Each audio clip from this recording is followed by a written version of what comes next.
This video contains subject matter that may be offensive and disturbing to some people. If you are the type to require a warning throughout a video or show, let this message serve as your warning. This channel discusses the harsh reality of true crime. If this warning is not sufficient for you, consider a different genre and unsubscribe from my channel immediately.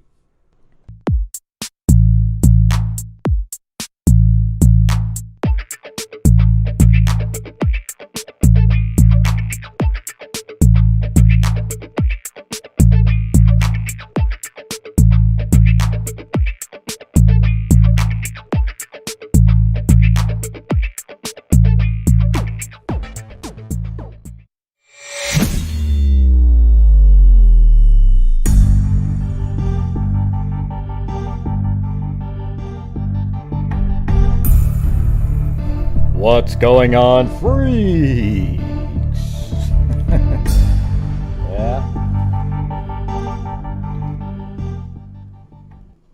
Yeah, so thanks for all hanging out last night in the absolute nightmarish 2 shows. Unbelievable. The guy kept attacking me all day on Twitter, but eventually I just had to put the receipts out there, and hopefully that was good enough. Okay, we donated $2,100 last night and $500 earlier in the month, so that was $2,600 for the month. And one of them was even for Texas EquiSearch, an organization that searches for missing persons. Yeah, so you'd hope there'd be a little bit more appreciation, but unfortunately, unbelievable. That was some of the craziest shit I've ever seen. And it was weird what the focus was on, not actually the missing person, but more just everything but that. Hey, thanks, Daniel Kobe.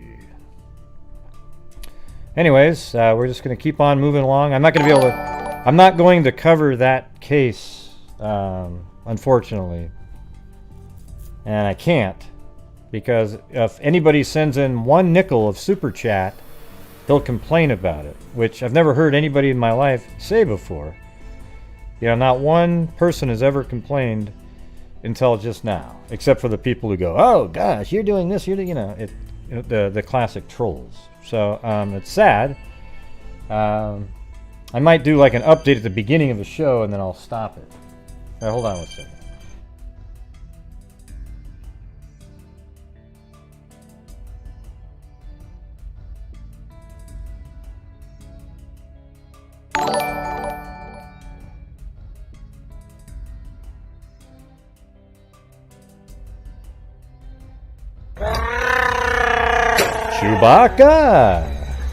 Chewbacca? Thanks, Brian Joe. If you want me to. Anyways, I apologize if that show was offensive to the Freak family. Okay, a lot of derogatory terms were used by the father who called in. He kept throwing out a bunch of racial slurs here and there, and it was very odd. So if they want me to help, and they figure out what I actually do on this channel, then great. But if they don't, then I'm not apologizing for anything that I did yesterday. I did nothing wrong. It's the same show that we do every single month, and I owe nobody any apology, no explanation, nothing. Okay? People came in here and just assumed crap, and it wasn't true at all. And then a bunch of people were like following along. Yeah, hey, Greg, that came in following him, and it was fake and false. And so now the receipts are on Twitter, and you can just look at those and judge how you may. Okay. No, you don't have to doubt anything, Texas. I didn't do anything wrong. Okay, there's no doubt. Like, I doubt you did something. No, there wasn't any. Oh yeah, Jim Jones, the incredible rapper who he was so praising so dramatically. The guy that said that he was the person who was responsible. Oh, it was a crazy night. It's only available that the shows now. I'm just made them so you can't watch them, basically. Yeah, I'm not. I'll check the email after the show. Okay, I'm not really. I'm doing something else right now. Hey, thanks, Bush and Beach Lifestyle. So are these just renewing memberships? I usually don't get that many new memberships right away.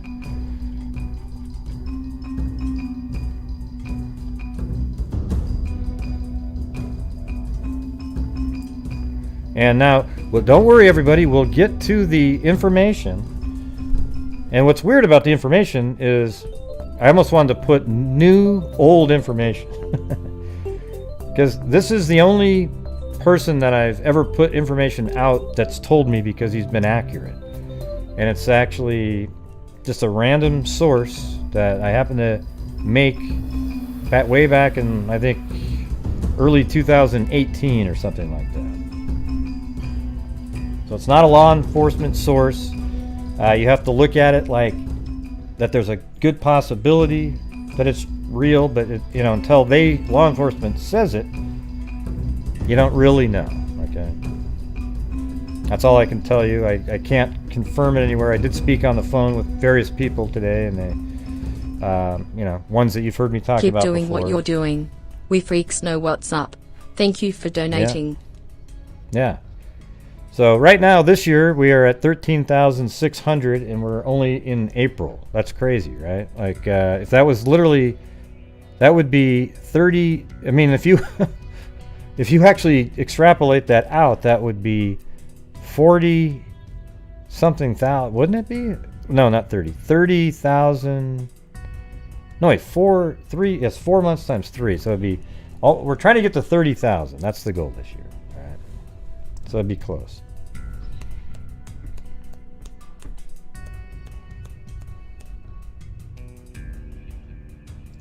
Hey, it's over. How about this? I'll do it whenever I feel like talking about it, okay?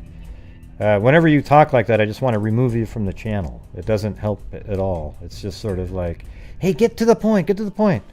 Well, I'll get to it when I feel like it, all right? Hey, thank you, One Sly Angel and Miss Incredible. Yeah. And then I'll actually, I'm going to use Zoom, but just the Zoom link.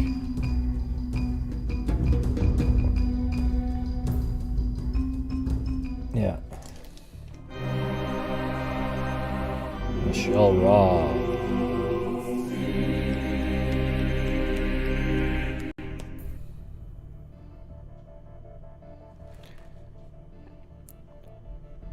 What's that? What's that sentence from? Jodi Arias? J.A.? What's that about? We know it's about control. What does that mean? Hey, thanks, Dustin Schaefer. Rita Schaefer's relative.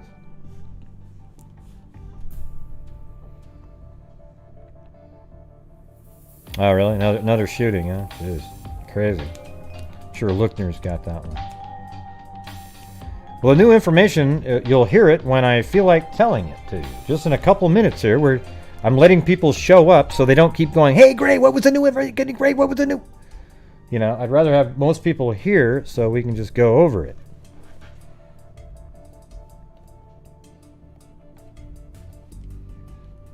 Yeah. Yeah, I knew Lookner would do it, of course.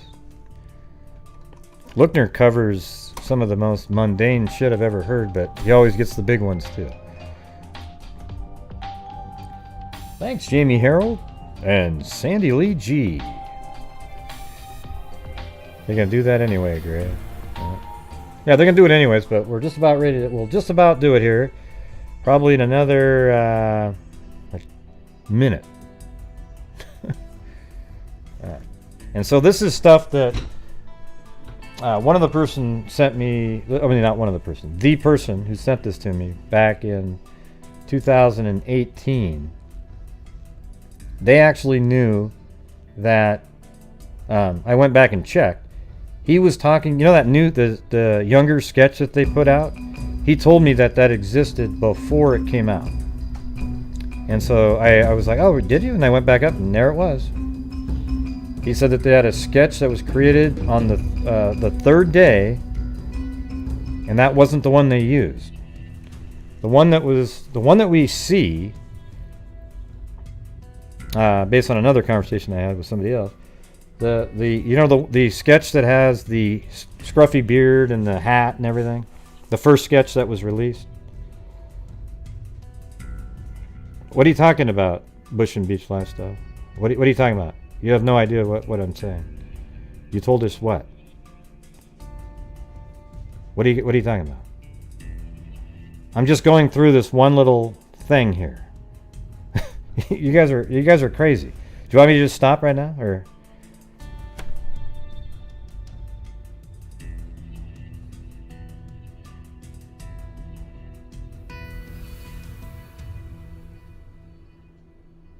Yeah, that's not even. Just pay attention instead of typing like you know what I'm going to say. It sounds so ludicrous. Okay, honest to God, you don't know what I'm going to be saying.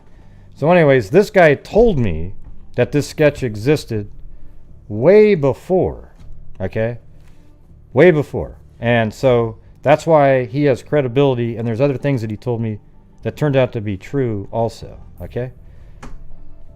So that's why I was bringing that up, is that I went back up and looked, and yes, he did tell me that prior to it being released. Okay. What do you mean you remember? I've never talked about this before. I'm going to start deleting people when you keep saying that. It's so ludicrous. It's unbelievable. No, I've never talked. This is the first time I've ever mentioned this guy before. The guy mentioned to me that there was a sketch. This is... Yeah, I think I might actually just turn off chat and just get through it. Wow. It's unreal.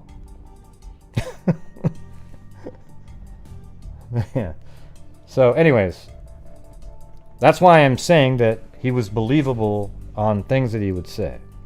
And then I also threw another conversation today. The first sketch that was released, the one with the beard, was actually created by looking at the video and merely maybe a witness out there too.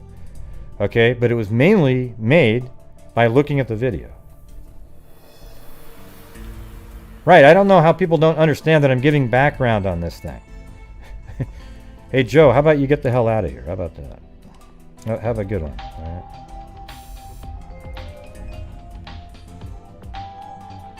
I'm just giving you background information here, all right? Yeah, anytime you do Delphi or anything else, it's troll night. Just so many idiots. It's amazing. Thanks, Meredith McKenzie. Here's what I'm going to do. I'm going to put it on like really slow-mo, like about a 30-second time frame. There you go, everybody. Now really think through your comments, okay? Really think through them. Hey, Adrian Jones, see you later, bud.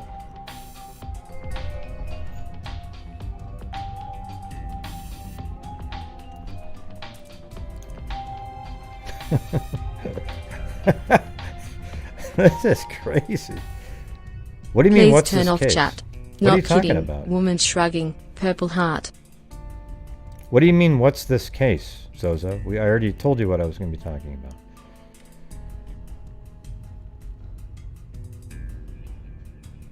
Well, you can go up and delete it if you want.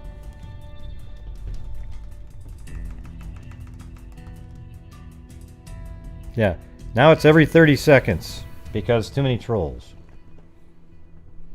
Thanks, Allie Cake. Right. So, anyways, that was it. The first part was that I was just giving you a background of why and different information that he's told me, okay? Now, this is just something that he had in 2017 based on a conversation that he had with somebody that would absolutely know some of this information. All right. So this is one of the things, and I can't verify any of this, all right? So this is something I don't normally do, but in this case, this guy was accurate on a lot of different things, and he gave me a little pinpoint, bullet point information and I was just going to go through it, and you can tell that he appears to be he's genuine because it's not sensationalistically written. He doesn't do it that way. Yeah, I don't know how I do it either, Mandy. It's amazing.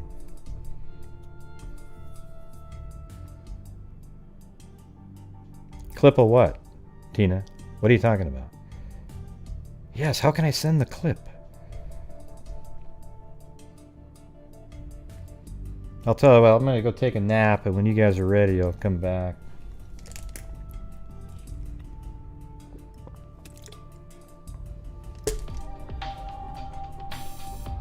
I see 8:36, Holly.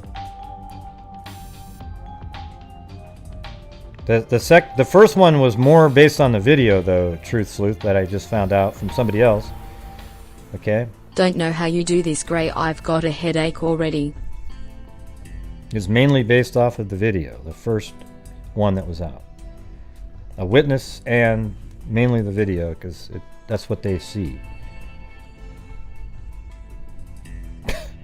Alright, so now I'm going to get on to it's actually the second bullet. The first one was the example of why.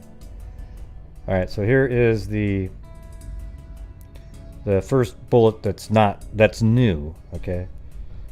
So, again, I talked to Kelsey about this, and she said she didn't know about what I'm saying here, but that doesn't mean it's not true, okay? So listen to this. Libby's father was seen on camera, so Derrick, looking for the girls, and that the killer was still at the crime scene. I've told you guys this part before. For at least 20 minutes, and also a person was on a bicycle, but came out at the right amount of time. So what they're saying there is a bike was seen on the same camera, but then it left, and it made sense. The timing where they couldn't have done anything. Like, let's say it's an 8-minute bike ride, and they took a bike, and then they were back in 8 minutes. But there was somebody on a bike, so that's not the suspect. And he was seen on camera. So I've sort of wondered where that camera might be that they're referring to, because that would have been on the paths somewhere. Maybe the Freedom Bridge area, or maybe one of those let me just go over here. Alright, let me show you a different screen really quick. So on here, maybe it's one of these homes right here that had a camera maybe facing in the backyard, and you could see somebody walking by on the trail right there. Man, I wish they would finally drive out and do Street View right there. So maybe that's where, or maybe they put a camera here on this bridge. I don't know. I know that there was a camera right here on that, but how would that have shown? You know what's interesting though? See, that time of year, the trees are so thin that if this is a camera that constantly films, I guess it might be possible, although that seems quite a bit lower actually than it's way down below the road at that point. At least it's showing that on Google Earth here. I was just thinking maybe it could film through the woods as he was walking. But apparently somehow Derrick is on camera. Now, this is what I'm saying. This is back in 2017. Maybe it's not. And I don't know what they have now on that. I don't know how that would change.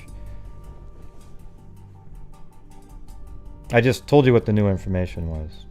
Hayden, you're going to have to come back later and listen, I guess.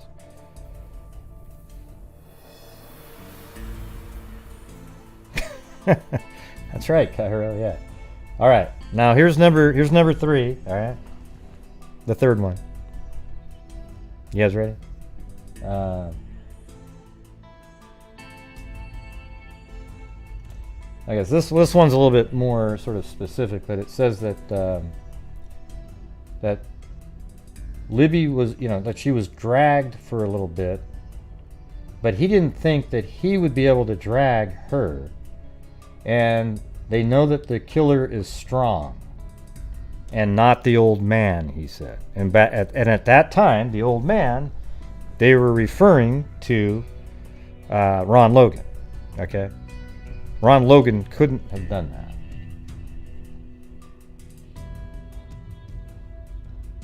And that's why, I mean, so that's the thing, is they said that she was dragged and that it couldn't have been Ron Logan, and it had to be somebody strong, and it's sort of, you know, it's a point in the cap for the James character, because he looks like he's a pretty strong guy, right? Hey, thanks, Lorca. Yeah, Logan's old as hell, man. He's not.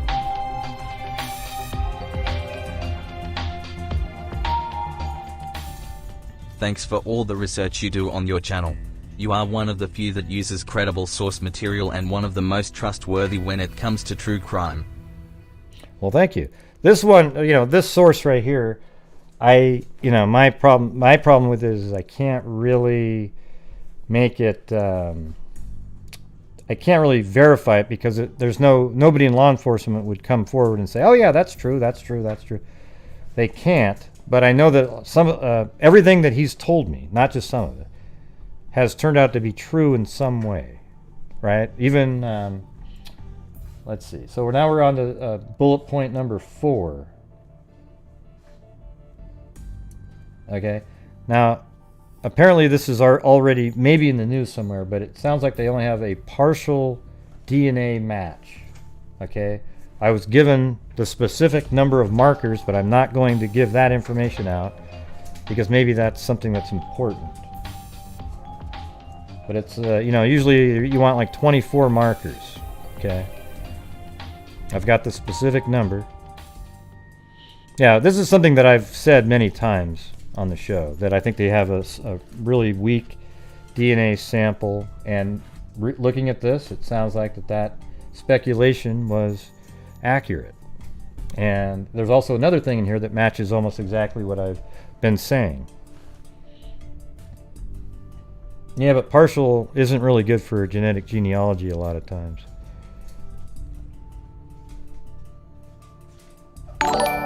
I'm not sure what you're talking about, Tina. No idea. No, nothing's making me mad.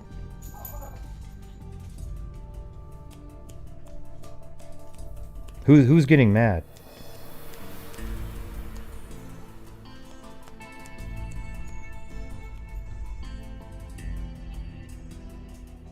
What does clickbait adjacent mean? I don't know what that means. Yeah, I said in the title, I even put a question mark after it. Did you see that? Yeah.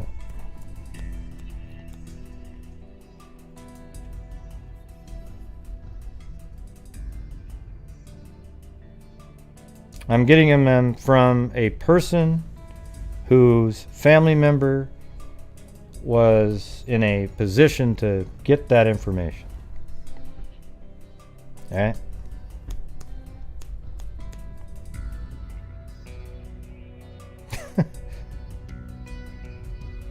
Yeah. It's strange, some of the people that comment in here. I think there's just a lot of really dumb people in society. That's the problem. No, he didn't though. He doesn't know anything about that, Honest Dave. So you're wrong. He doesn't have any clue about that. So anyways, man, Jesus. Get rid of that guy. Another troll.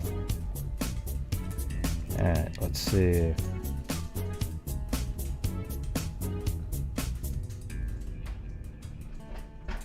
Alright. Ah, shit. Hold on a second.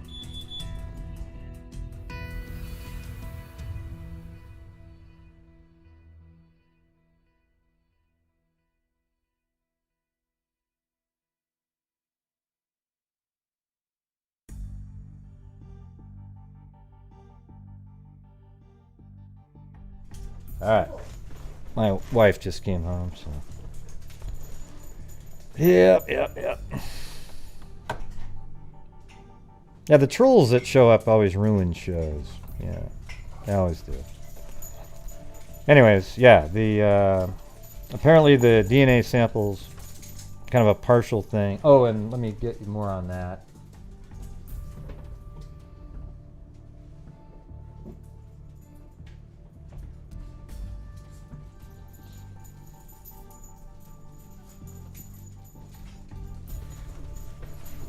They only have an unmatched partial touch DNA.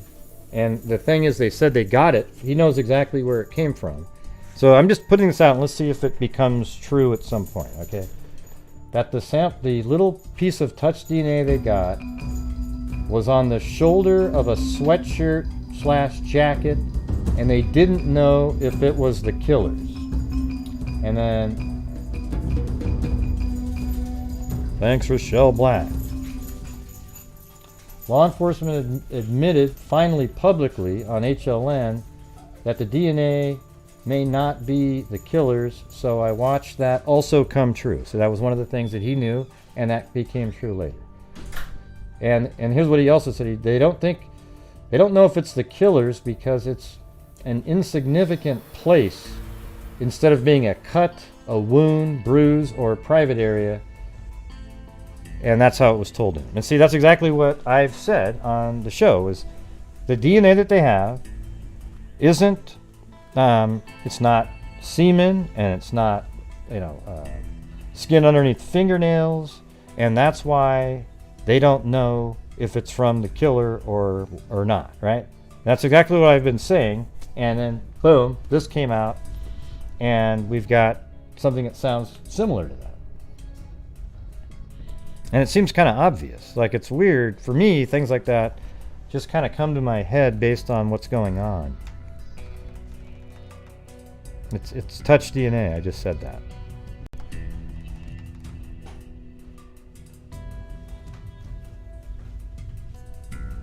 Right. Who said it wasn't? Aerodo. Who said it wasn't? Anyways, it's just partial DNA, and it might not, though, because it could be that the number of markers that you have makes it dramatically more likely that somebody else might have some similar ones.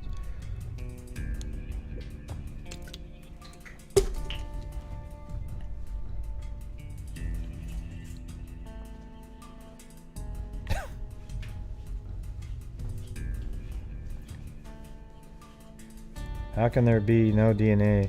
He didn't, though, Vanessa. Where are you? What planet are you on? Wow, Jesus.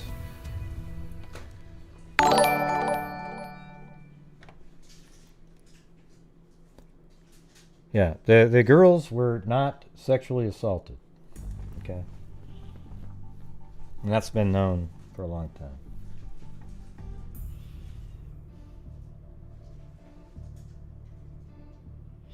So here's the next. This is like a partial profile from back then. I think that there was an attempt for them to be sexually assaulted. Or maybe there was an assault in a different type of way. And then here's another bullet point that's kind of related to that. Okay? It says they think it would be the kind of person that wouldn't sexually assault them by touching them, but stand away from them. They do something, and I think you know what I'm talking about, is what he said. Yes, he probably, pleasured himself, but standing away from the bodies. That's what they were thinking maybe at the time. This is, again, 2017. And, but then you'd think, well, man, there would be semen around, but then maybe not. Maybe he put it somewhere at the time and it never made it onto the ground or anything like that. And maybe that's what's going on here. Maybe that's why there's so little information. Thanks, Michelle Nicholas.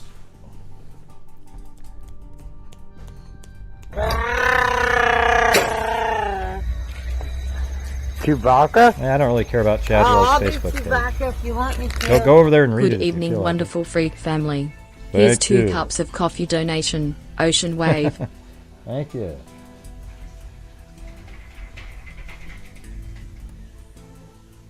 Yeah, I'm sure they did all that stuff. It sounds like they found... It was weird when they started talking about, urine and places all around different trees. And it was strange to me, that whole line. Oh, man. Yeah. And that's sort of an interesting thing. If he did sort of pleasure himself away, then the killing must have been part of some kind of pleasure. Thank that he you got for your too. enlightening channel.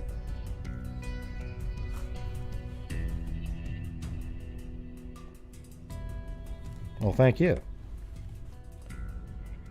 All right. And then let's see.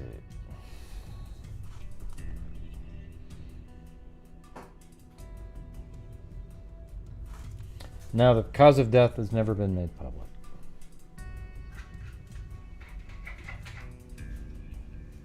The profile in 2000, so that was the profile in 2017. So that was just a profile that I gave you. That apparently was told to him, but now that he's saying, but that was the old sketch, so if that changed because of the young sketch, he doesn't know. You know how there's a newer sketch now, so maybe the profile's changed a little bit, but that was based on the original information. All right, now number 6 is something I think we all knew. He said there was a cheating, literally the word cheating, couple out there, but they came forward. So that was the couple that the flannel shirt guy saw, but they came forward. But that was something he told me way back. I think I remember that part.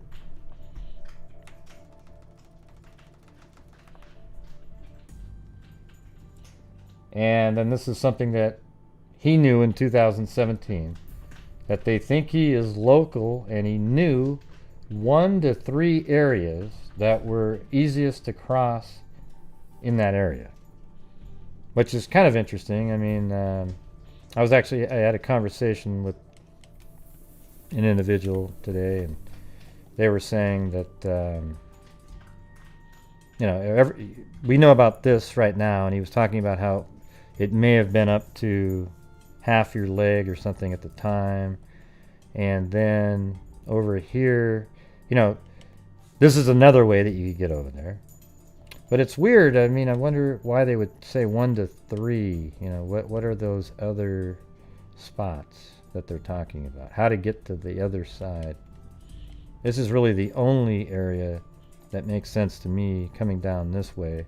But maybe if you're leaving an area, maybe there was another suggestion. I don't know what that meant fully.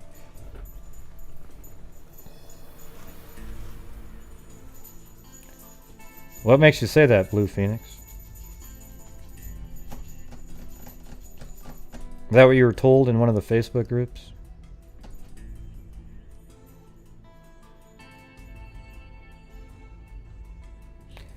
Well, the thing is they think it's familiar with the spot, but I've talked to Robert Ives before, and he kind of thinks a little bit like how I do. It's that he doesn't not necessarily, like the person could have been there and saw that it was shallow and went across and various things, but it still seems hard to be able to find, like how would you even know this park existed?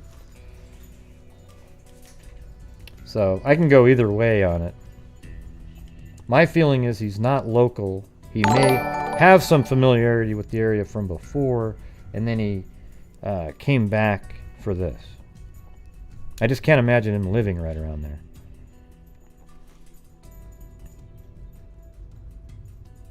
Okay, well, hey, Blue Phoenix, are you a psychic? I think you're a psychic, aren't you? Now that I'm looking at your picture, let me see. What do you think? What do you think this is saying right here? Hold on a second.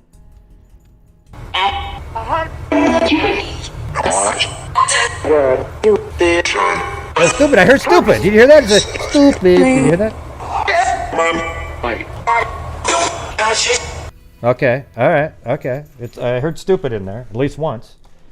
That was my ghost referring back to what you were saying. It's weird, but wow, it was crystal clear at that point. Okay, very clear.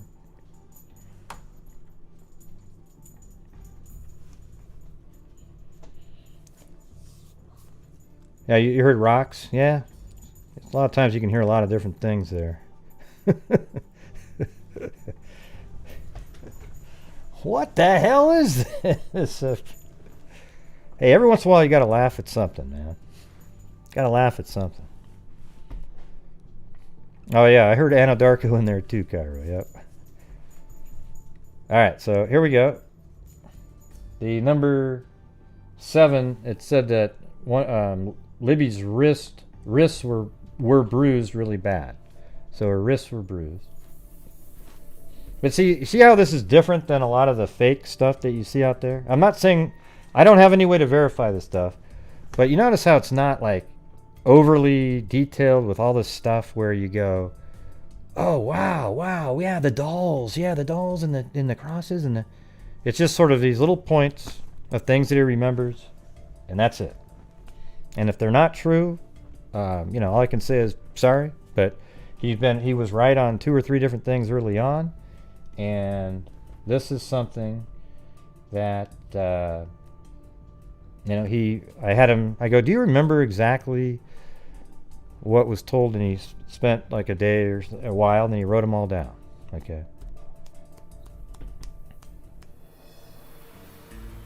Yeah, it's a nightmare. Right? So the wrists were bruised. That's what this person's telling me. This isn't a source in law enforcement, but it was somebody that knew, was told this by somebody.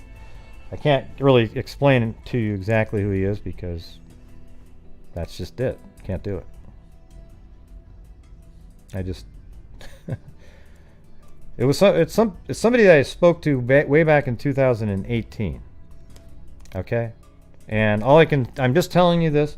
It's not like really insanely dramatic information, but it's information that isn't part of the conversations, but it actually kind of makes sense, and it's not really weird or it's not sensationalistic whatsoever. Nothing in this information that I'm saying is sensationalistic. Okay, it's just basic, just bullet points.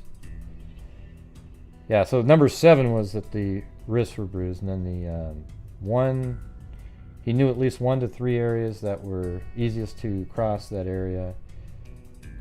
And at the time, he was told this. See, this is what I'm saying. That's why it seems, totally legit, because he's referring back to the time. He says, they were not done with the ping data yet. I don't know what exactly that means, and remember, that was October of 2017. So that must be when we first communicated. That's everything I remember. And this way you have it in one place if you ever need it. Use it how you want. And he said it's coming from a... I can't say that part. So, there you go.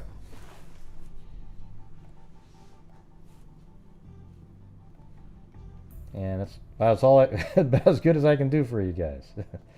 I don't really have... Hold on. So do you want me to run through those again, or?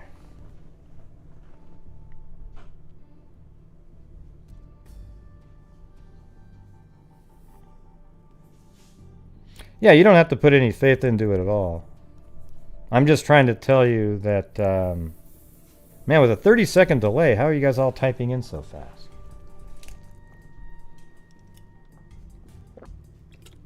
Yeah, I would take this with a grain of salt. I'm putting it out there because he's been accurate, and he's a genuine person who isn't into sensationalism or anything like that. And he's been accurate. So I'm letting you know, and it's not... Some of it's stuff that we've even speculated on. Alright, so I'll do it again. And one of the reasons this guy is legit is, so I'm starting over again, is that he told me before the second, way back in 2017, he said that there was a sketch that they created 3 days after the murder, but that's not the one that we're looking at. He told me that. Then they put the new one out in 2019. So he knew about that one. How did he know about that? Yeah. So he already knew about that. That's why I'm telling you that part. And then it says that Derrick was seen on camera looking for the girls, and that the killer was still at the crime scene for at least 20 minutes during the time that Derrick was searching. Yeah, it's at least 20 minutes. I've said 30 minutes. I remember this. This is about the only thing I remembered from a conversation. And that there was a person on a bicycle, but he came out at the right amount of time. So he got on a bike. There was a person on that same camera driving by on a bike. Maybe they were curious about, but he came back in the amount of time it would take to do that. But what's interesting is, how do you really know how far they would have gone on the bike? So they go by the camera. Well, how do you know where they went or where they were supposed to go? Or, I don't know. Maybe they said if he went all the way to there and back, this is how much time it would have taken.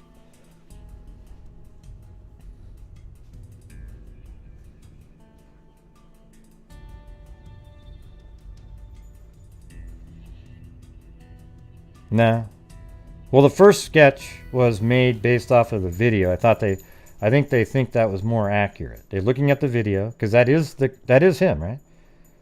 It's like when you look at the video, that is the killer. Okay?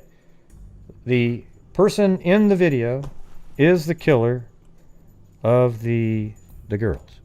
So it's like, why wouldn't you use that? You know, so maybe they used a witness and that at the same time, and no. So you look at that and you kind of go, okay. And you maybe picture, maybe he has a little facial hair, and that's probably what they went by, plus a description from somebody. And they came up with that sketch. You know, it's funny, I thought that was one of those golfer paperboy hats too, but not anymore.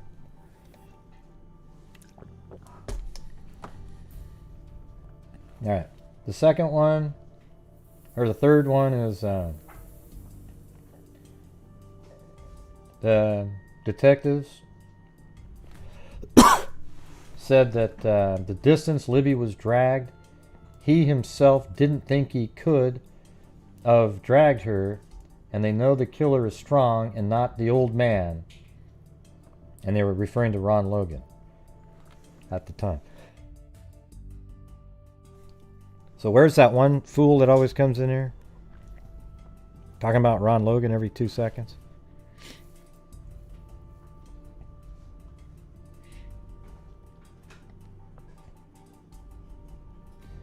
All right. And then number 4 is, yeah, Ultimate Warrior.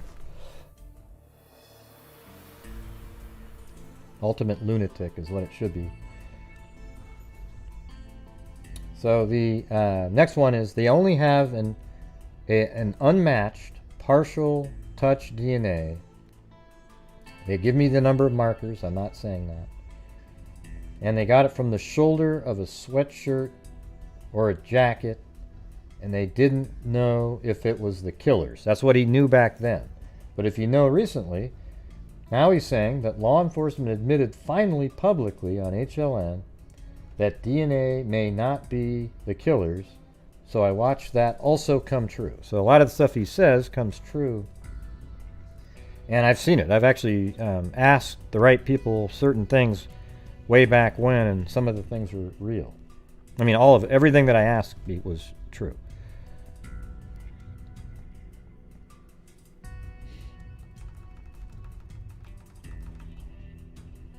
Oh yeah, you mean like yeah,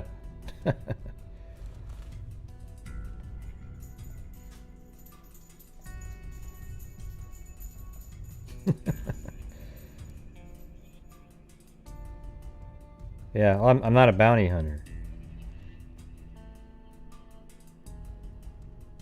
No, this isn't really a rabbit hole. Everything I'm saying right now is stuff that we've speculated on, basically, right?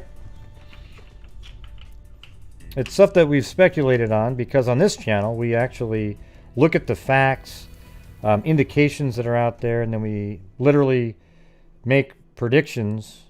And it turns out that a lot of this stuff is stuff that we've guessed on, but now it sounds like some of it is real information that was given to somebody. Is this working, the chat?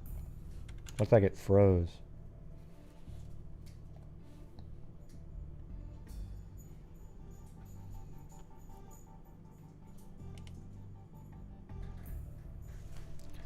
Testing. Oh yeah, something wacky happened there. Let me pop it out.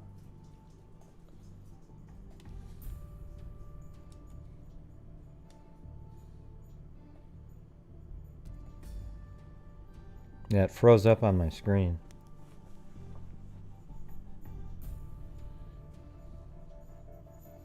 I know, I cannot believe it. There was a post on Facebook that Jennifer sent me.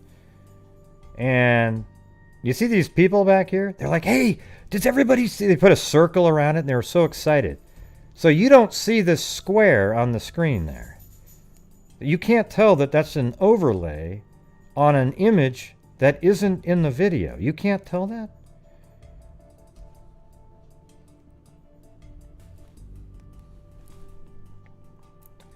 Man, it's really wild out there. You guys are so far behind some of the comments in there. I know, it was absolutely insane. Alright, so then I'm going to get on to the next part. It said, they don't think it's the killer's DNA. Well, they think they're not sure is what he's probably meaning. That it's the killer's DNA. Because it's in an insignificant place instead of by a cut, a wound, bruise, or private area. What I've said multiple times is that they probably don't know if it's from the killer because it's not semen or like skin underneath fingernails from fighting back. You know, so they don't know why the DNA is there. Like it could be touch DNA from a mailman, for God's sakes, from earlier in the day. They went to the mailbox, picked up a letter, and then scratched something on her. You know, that's one of the problems with that. So you have touch DNA, which can come from multiple places, anywhere really. I mean, you know what's crazy is you could actually probably, if you were in Turkey, for God's sakes, Istanbul or something, and then somebody touches your shirt, and then you go commit a murder, and then leave that shirt on the ground or something, and you didn't leave any of your own DNA, and somehow they just tested that one spot, they'd have like DNA from somebody living over in Turkey. It's wild. So it's very tough to. You'd have to find the DNA. Do genealogy on it if you can. I've always thought that you'd think that they would have been trying this already. We talked to Colleen and whatnot. So that they, you do genealogy, and then you would have to narrow it down to a specific individual. I'm actually learning how to do this on a slow pace with somebody. They're helping me. I'm using my own profile as if I'm the criminal, and then I'm pretending I don't know who I am, and then I'm using the closest centimorgan matches below me, and then you build out the tree, and then you try to do it to a point where it makes sense to have it lead back to me. Unfortunately, I know what my name is, so I'll be able to look at specific times, and I would know. Oh, hey, there. That one makes sense. Okay, so let's just say they did have a nice touch DNA sample, right? And they go and find out who it is. Well, at that point, the detectives have to work it, and does it make sense that this person had something to do with it? And then if it doesn't make sense, you got to figure out how did the touch DNA get on there? And then you have to work through all that. But it has to all make sense. That's the thing. So there's a lot of work that's done once there's an identity made. Hey, thanks. Love the sun.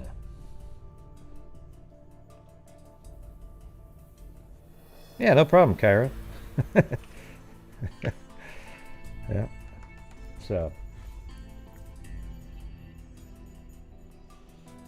Like I said, don't take what I'm telling you. All this stuff is like, oh my God, this is the guy. This is for sure the truth. I'm telling you right now This is just a source that I had that was accurate before, and then he sat down and remembered all the things that he was told and wrote them down for me to put out there. He wanted me to put it out.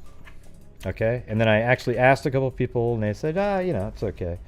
One of the individuals I contacted was too busy to respond, so I'm doing it anyways.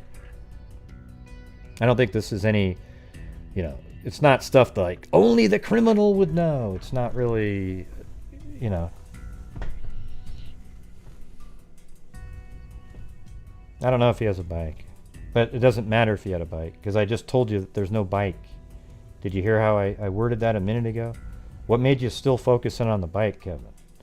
Not Kevin Brown, but this other Kevin C. Miles. What made you still focus in on the bike when I already told you that the bike came in and out in a reasonable time, so it wouldn't have made sense? Yeah, this whole dog DNA is a big deal now because Chadwell has dogs, so therefore there has to be dog DNA. It's just it's one of these confirmation bias moments. No, I don't think it's. I think it's very low odds that Chadwell did it. Although I must admit, there's a chance. I know. Me too, Cara Jean. Me too. At this point. I mean, he's an interesting guy, but let's get some. Let's hear what law enforcement says. I talked to Kelsey today for, 20 minutes or so, and we were talking about some of that stuff, and it's just, they're not any more excited about him than any other person. And by the way, just like you want to hear something crazy? What did I tell you guys about Mike Patty's interview that was on, it was hilarious. Mike Patty's interview that was on, what was it, Inside Edition? And they said, oh man, he's so, the part they put in, he said, I'm really hopeful or something like that. And he had a big smile on his face. And I said, oh man, I bet you anything that they edited it out. And what was incredible is she actually said, oh yeah, man. But I didn't even ask her about it. She said, oh, they changed what he said. He said these other things first, like, yeah, we've had other ones, basically saying we don't get our hopes up, but, we're excited that this, and they just put that part in there. Oh, man. Inside Edition. Now, let me show you something about Inside Edition, all right? You should call them Inside Subtraction, but they actually said that the girls were dropped off right here. They still have this map out there, believe it or not, that the girls are dropped off right there, and their bodies were found over here somewhere, right around there. They still have that map out there. It's unreal. Yeah.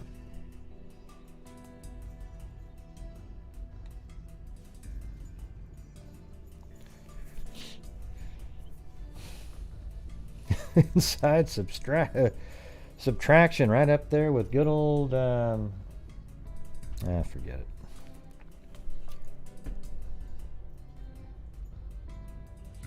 Yeah, just everybody listen. We all hope, okay? There's a couple things that bother me a lot. What does this mean to you? They're looking at him as a possible suspect.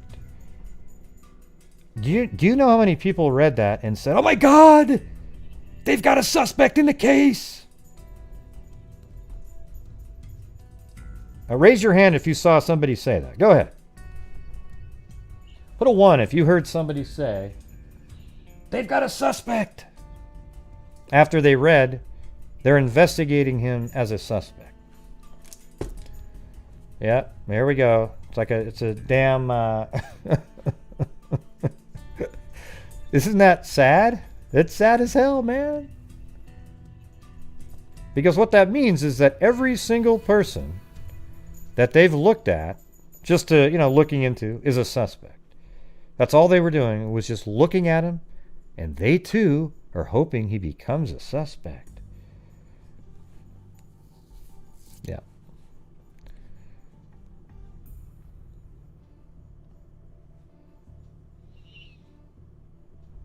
Yeah, it's mind-boggling, everybody. Mind-boggling. All right, now let's see, what's the next one? Okay, this part's kind of interesting profile-wise. At the time, so again, this is back in 2017, they think it was the kind of person that would not sexually assault them by physically touching them, but stand away from them and, basically pleasure himself. But that was the profile in 2017, and when they were chasing the older sketch. But now with the new one, he doesn't know if that's still what the profile is. Okay? That makes sense to everybody? Let me know if it doesn't make sense.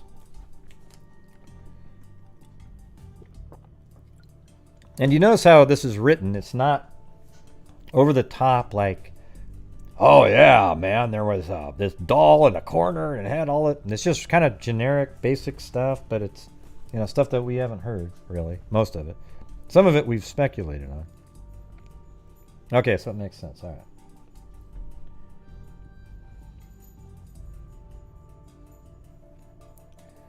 Thanks, Susanna Macgilla Padre. You're not blocked. I can see you, Susanna.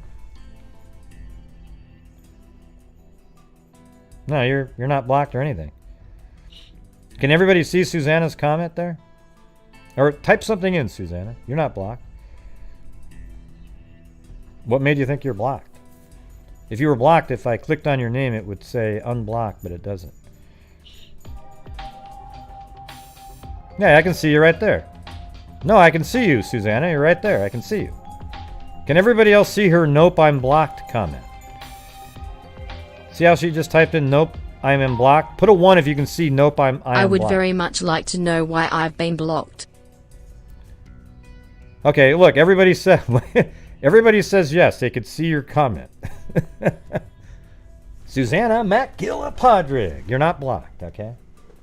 They all could see your comment, your regular comment. So say something, Macgilla. The Macgilla Padre.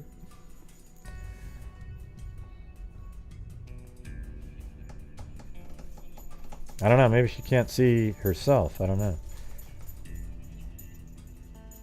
Man, even on slow mode, this thing goes by at 1,000 miles an hour.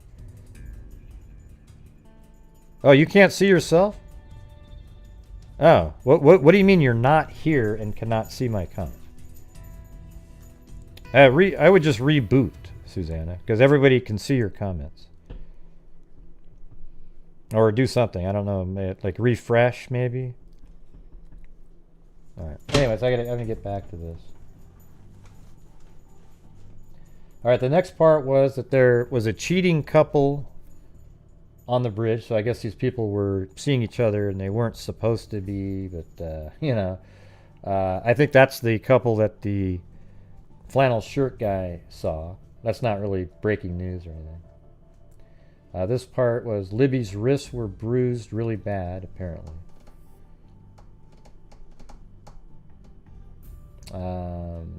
They think he's local and he knew 1 or 3 areas that were easiest to cross in the area. Hey, thank you, Allie Wrights. And then the last one was they weren't at the time that he was told all this, they were not done with the ping information yet, and he doesn't know exactly what they were doing with that. And that was really all that he remembered. Okay? So, yeah, you can even tell he's putting stuff in there that has kind of been resolved. So it's not like he's literally remembering what he was told in 2000. Thanks for going over it again, Gray. No problem.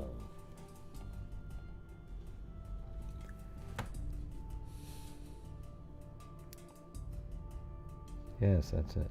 All right, so let's see. If he knew where to cross, I guess Libby didn't try to flee. And yeah, it's hard to know why the shoe part. We can speculate all day on that, Brian, but we don't really know for sure. Yeah, Brian's one of the original people from like the very beginning when we started the actual Facebook case. I don't even know the name of it. It says actual at the beginning. Facebook group, because I got kicked out of all these other ones.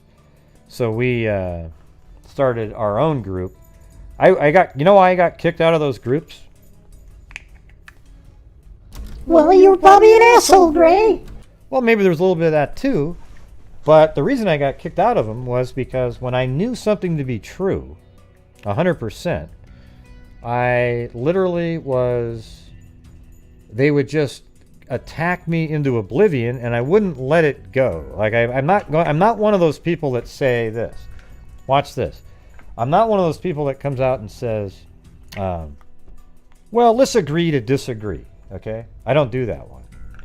Okay? Because 1 + 1 does equal 2.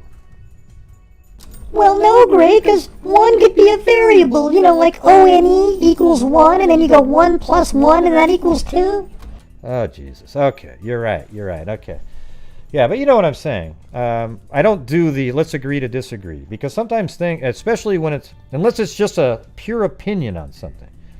But when it's something that is a known fact, like I would say that the video was taken on this side of the bridge, and you can see the forked tree behind him, and I went through all the things, proving it all. I don't know what that means, Alan. And it makes no sense, Alan. You'll have to retype a better sentence.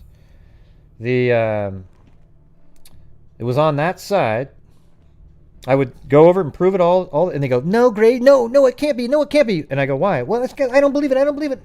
And then and then you say, let's agree to disagree. And I'm going to say, no, I'm not going to do that because it is 100% that the video of the killer was taken on the southeast side of the bridge. It's not like something it's not a debatable element, you know. But for sanity, sometimes you just have to move on.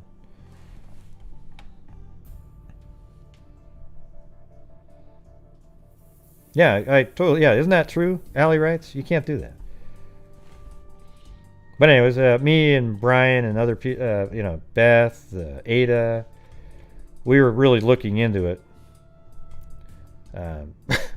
Truth Sleuth is really just sort of the rumor mill person running around checking out all the drama. But it was like Beth, Ada, Brian, I think hey, thanks Dennis Boyd and Wade TC. And thanks for joining the channel, Tallulah B. Oh, and Heather was out there too. Yeah. I just said it before you did, Baba.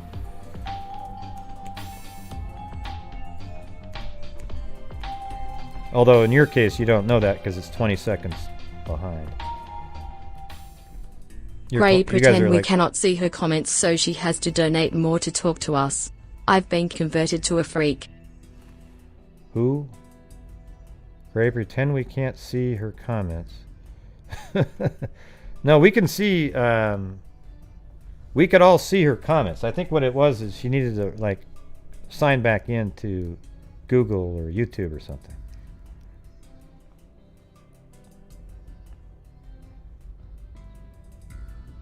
Well, it doesn't matter if they located the bike guy, because he came in and out in a time where he couldn't have done anything. All right? So don't worry about the bike guy. All right? Don't start calling people bike guys. Let's not start a whole new trend. You know, it's irrelevant. Okay? But everybody makes it relevant because they need something to talk about. Watch, there'll be posts. Hey, did you hear on Grays? There's a guy with a bike. Let's spend hours talking about it. No, that's the thing, Beth, is he might have been on camera. Because that's what this guy was told, and we just aren't aware of what camera it would have been. Okay, so you don't know if he was or not. That's the reality of it. I know that Kelsey doesn't know that. He's told me this, but he also told me other stuff that was accurate as well. So we don't know if he wasn't captured. There might have been a camera in a location that looked through to the path or something that was able to determine that he was out there. So that's the reality of it.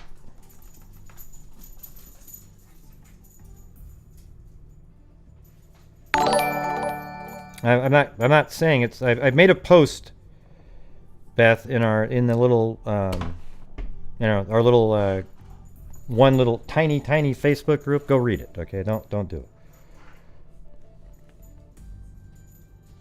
Yeah, but I'm saying I don't know if this stuff is 100% true. What I'm trying to tell you is that the guy was accurate on multiple other things, and he just put it all back together for me. And I remembered some of it, but almost none of it. I remembered the part about the 20 to 30 minutes part that Derrick was searching, that the killer was still there. That part I did remember. So he put it all back together. Forget it, Beth. Jesus.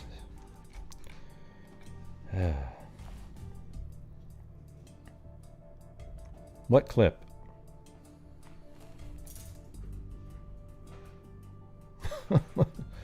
What are they talking about?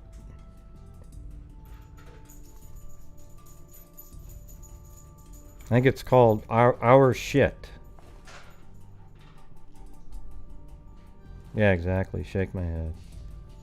I agree. You missed the beginning of the show, and now you're ranting on.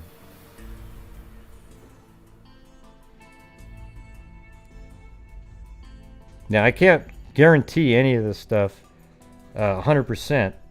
And I told you before I did this that this is the one sort of source that I had from the beginning that had accurate information. It's not even earth-shattering stuff. It's just sort of new way of looking at. It talked about how much DNA there is. It talked about just you go back and listen. You can listen to it.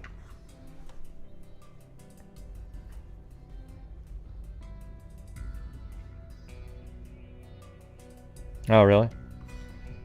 Who's that again? Oh, Tina Vegas. Oh, yeah. Well, the voice that we hear is the same person that you see on the bridge, the killer. Okay? Okay. All right. Gonna have to time out good old remove comments by our. No, it's not. It's not a bag of lollipops. I made you a post. You didn't look at it. God, what an idiot. Jesus.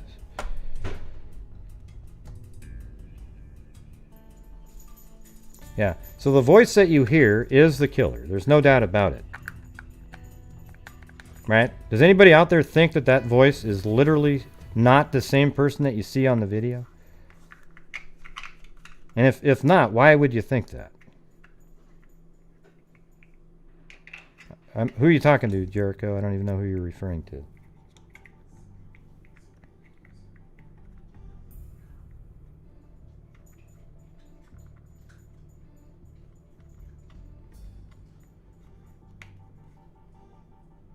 Yeah. So this isn't like earth-shattering stuff. It just talked about what the guy told me. His brother, he's related to somebody that would know this information. Okay. And basically it was originally, like I said before, he told me 2 years prior, or about a year and a half prior to them releasing the second sketch, he told me that there was another sketch. And there it was. Boom. Okay. But he does say that Libby's father was seen on camera looking for the girls, and that the killer was still at the crime scene for at least 20 minutes, and also a person was on a bicycle that came out at the right amount of time. So it rode in and it rode out. So somewhere there's a camera from a distance maybe that could see individuals. Okay, I don't know where it was. When you look at and like I said, it might not be accurate, but this is what he told me, and he's given me really accurate information before. Okay, so the route that Derrick was on was he got here, then down here, back up, and then like this. So somewhere, maybe there's a camera on a house like this that faces this direction. And remember that time of year the trees are really thin and you can see through them easily, okay? Especially if if it's not a long distance. Then you've got two other buildings right here. Maybe the Freedom Bridge had a camera on it. I don't know. Maybe there was a camera somewhere over here that you could see from a great distance. I don't know.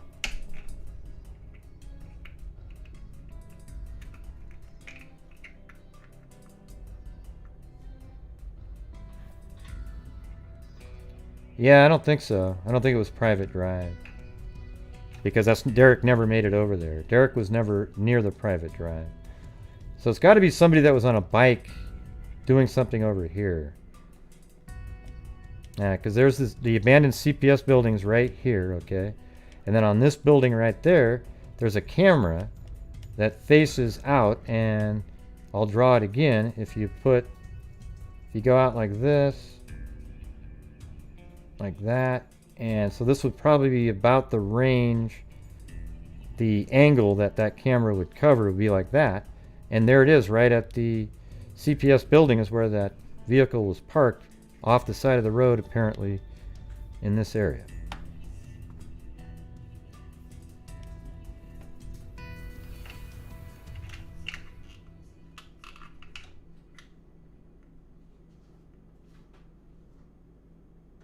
No, Brianna. Jesus, what in the hell?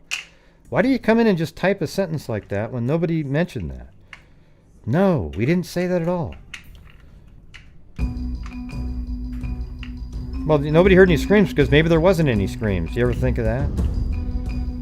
Possibly.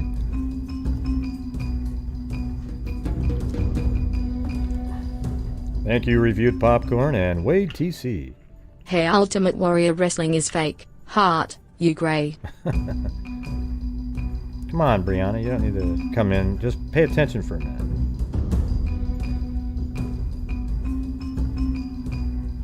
Right. So, I've been saying for a while that the killer was there for 30 Hey, minutes. again, I was wondering why no one heard any screams. There was other people on the trail. No, nobody heard any screams, and maybe there weren't any screams. And maybe if they did scream, it wasn't loud enough to make it to the bridge when there was somebody on it to hear it. I mean, there's just a lot of stuff like that. I mean, what is the speculation that where are you trying to go with that? Like if somebody said, well, no, yeah, nobody heard it. Well, what do we say next? What's next? What's the question leading to?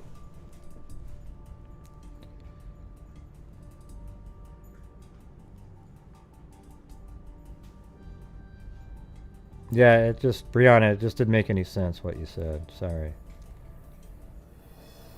I said that apparently Derrick is seen on camera, and then 20 minutes, within 20 minutes, the killer's still in the area for some. I don't know how they know these kinds of things. I think it might be that the CPS building camera here is the key to a lot of stuff. But there must be another camera,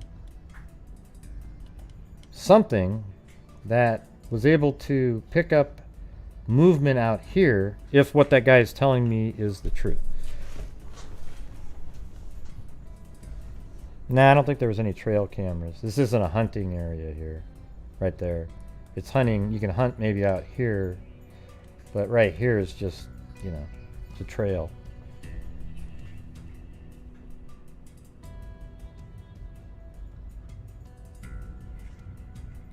Yeah, it's easy. So, is there really anybody out here that doesn't believe? Oh, really? They added him? Yeah. So what? That doesn't mean anything, Lynn. That they added Chadwell to the Delphi wiki page. That doesn't mean anything. It means somebody was like, hey, let's put it on there really quick.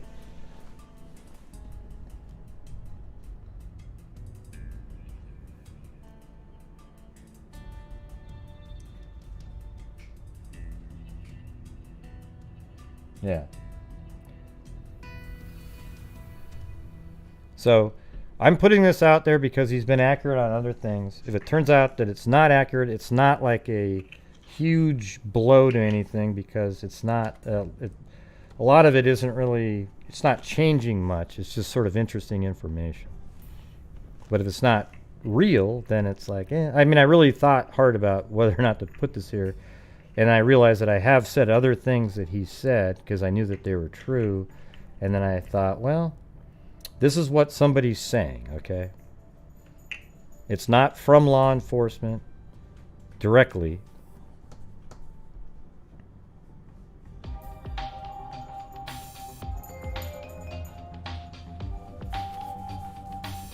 Oh, yeah? Huh. Well, good.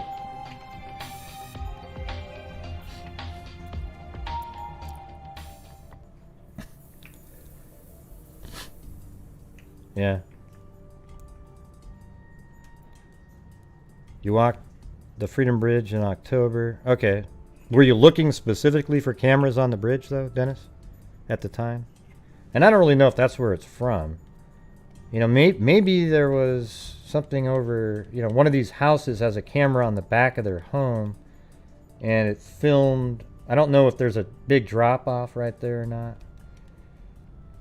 But maybe one of the, like on the shed maybe, filming so somebody couldn't come in and through the back gate there. I just don't know.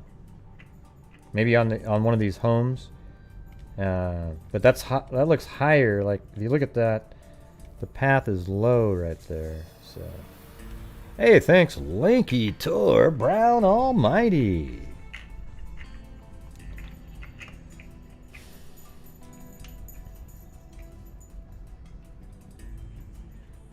I don't know about that one. Follow that trail.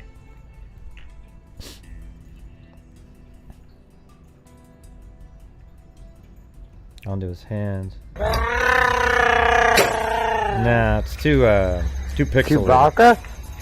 Oh, I'll do Chewbacca if you want me to. Best channel ever here. Well, thank you.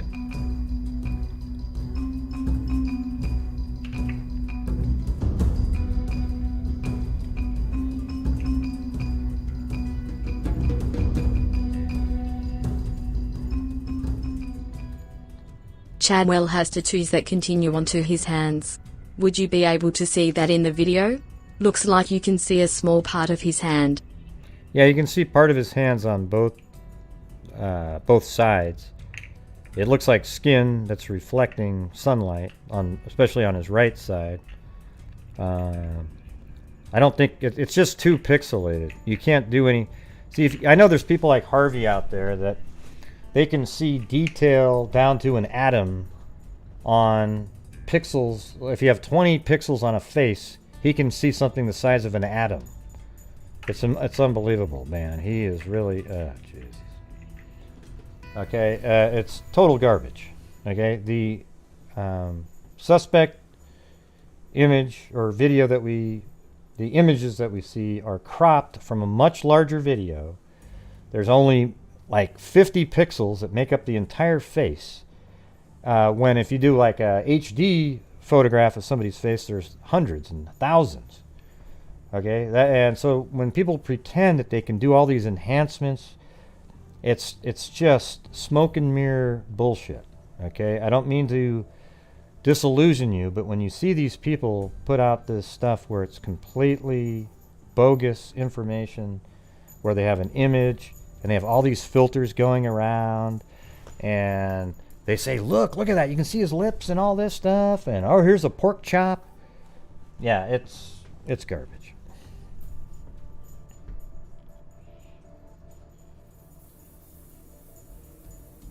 Anyways, you guys want to do call in for a little bit?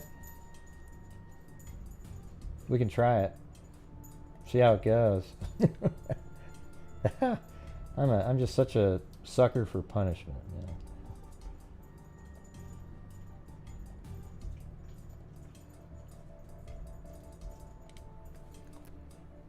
Here we go.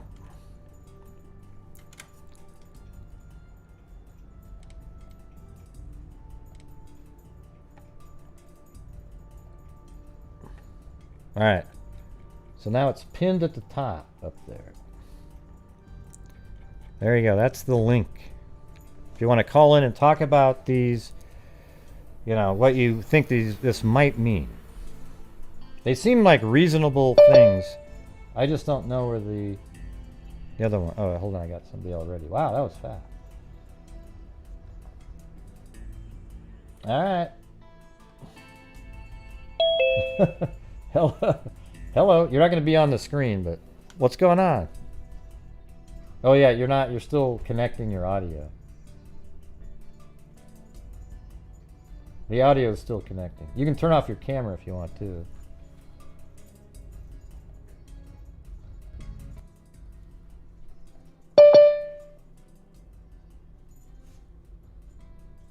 Oh wait, is it? How come it's not working? Chewbacca? Chewbacca? Oh, I'll be Chewbacca if you want me to. Just a cup of coffee. Oh, you got your background in? Your audio isn't connected though, Brianna. I can see it.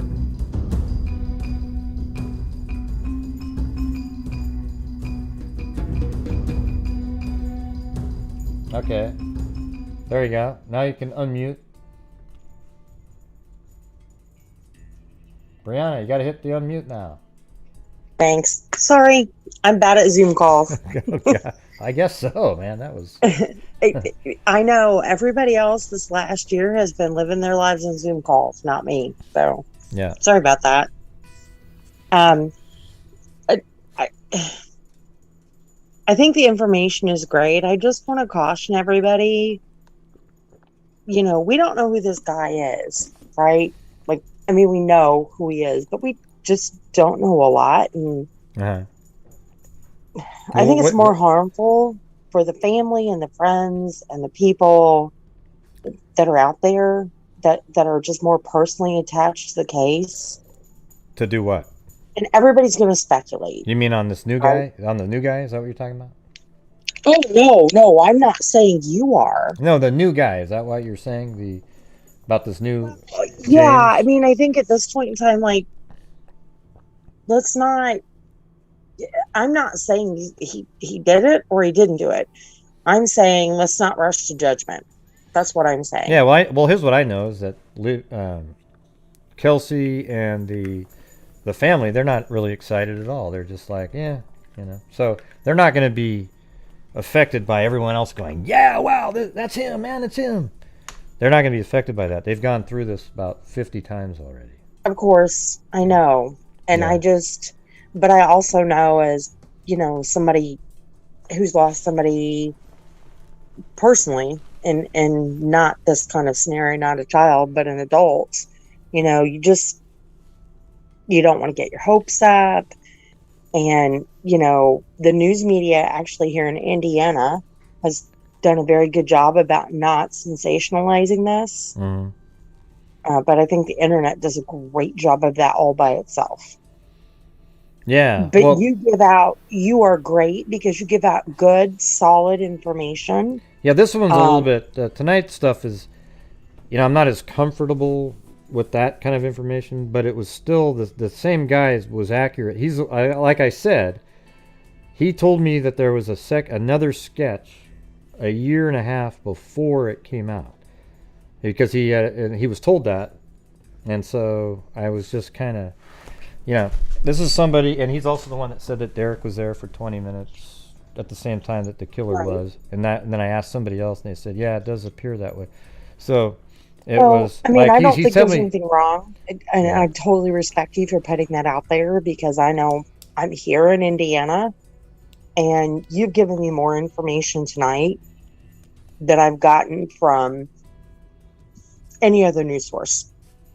Which, and I watch your channel, but I'm saying